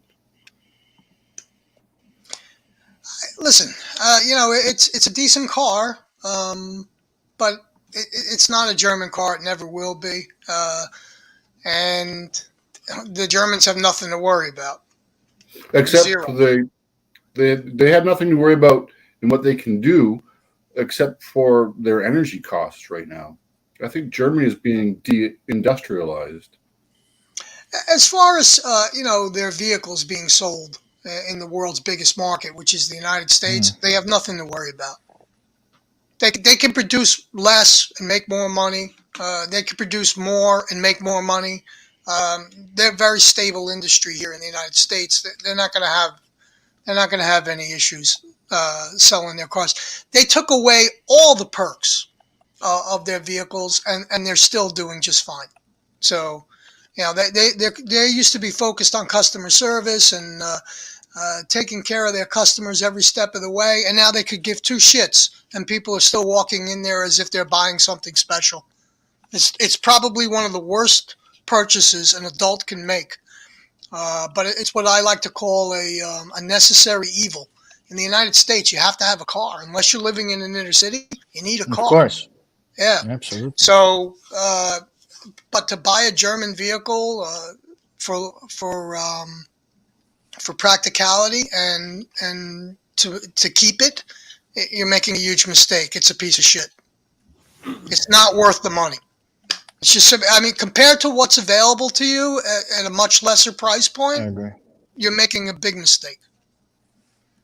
We got a member chat of Fiddling Fiker, member for 1 month. Do finance buyers get a better price than cash? Maybe. Depends on the finance buyer.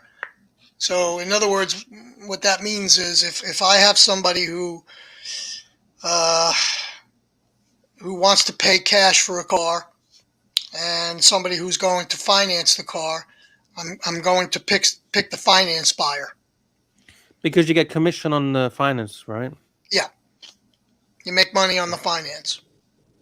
Right. And then you've got to set them up with insurance, and you get because the finance will require top grade insurance. Here's the difference, right? If somebody walks in and says, I could finance or pay cash, they're not getting a better deal because they're paying cash. And the second you say, I could pay cash, you just shot yourself in the foot. You shot yourself in the foot because at that point, I don't have to do anything for you because I know what I'm getting here. If you finance the car, you're going to cancel it in 30 days, and the finance means nothing.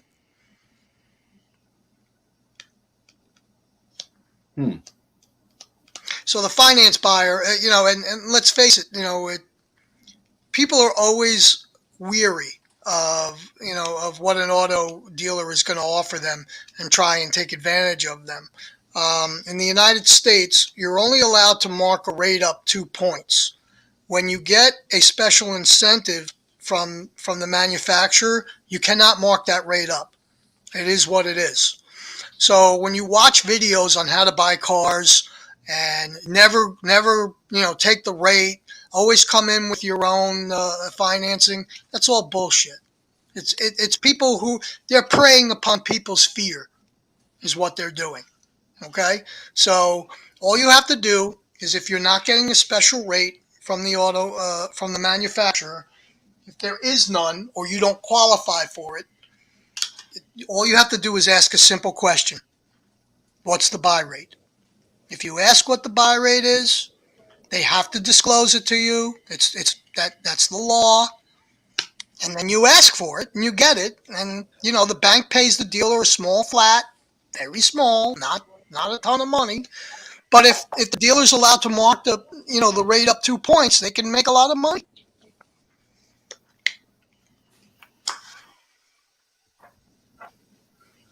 So that's a better deal. Better deal is for the dealer is to finance the car. All right. Fair enough. All right, I'm gonna shut it down because I've been gone for 3 hours and it's very, very quiet today. So Actually, yes, if they don't abide by the law, they get shut down. It's one of the biggest regulated businesses in the world. So if you're not abiding by the law and you're not doing the right thing, you lose your business. That's the way business works. This is a real business, not pretend what you read on AOL, 20 years ago, and how people take advantage of other people. Everything has to be documented correctly, and you have to do the right thing. It's the law.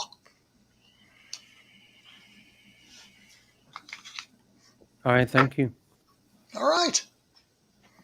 All right, boys, I'm gonna shut it down. 3-hour show. So thank you to the super chatters. Thank you to El Professor. Thank you to Sard, Mr. Z, Jay Gray. We had the whiskey. Who was it? Whiskey. What's his name? Not the Whiskey Reaper. The other whiskey guy in Australia. Ken. Ken. That's it. Ken. Archie came in for 30 minutes. Who else do we have? Mental Jock came in for a little bit. So thank you so much. Thank you to all the chat, and we'll see you guys tomorrow. Same time, same place. Make sure you click on the thumbs up on the way out the door. And I'm going to play a very quick outro. Here we go. Just a quick outro. And thank you so much. And you are live. You are live on the Archie Luxury channel in Singers. Yeah. Guys, I want to thank you so much for coming on today. I'm going to wrap this up because I'm in Singers and I got to get some... That was fucking quick, Archie. I woke up for you. I can stay on longer, but I've just got to tell you guys... The super chats are coming in, Arch. Actually, guys, I gotta go, guys. I gotta go. I've got an appointment. I gotta go, guys. $2. You can stay on a bit longer. I'll let you stay on a bit longer, okay? $2. Okay, Paul. Take care. Life can adjudicate a bit. Yes.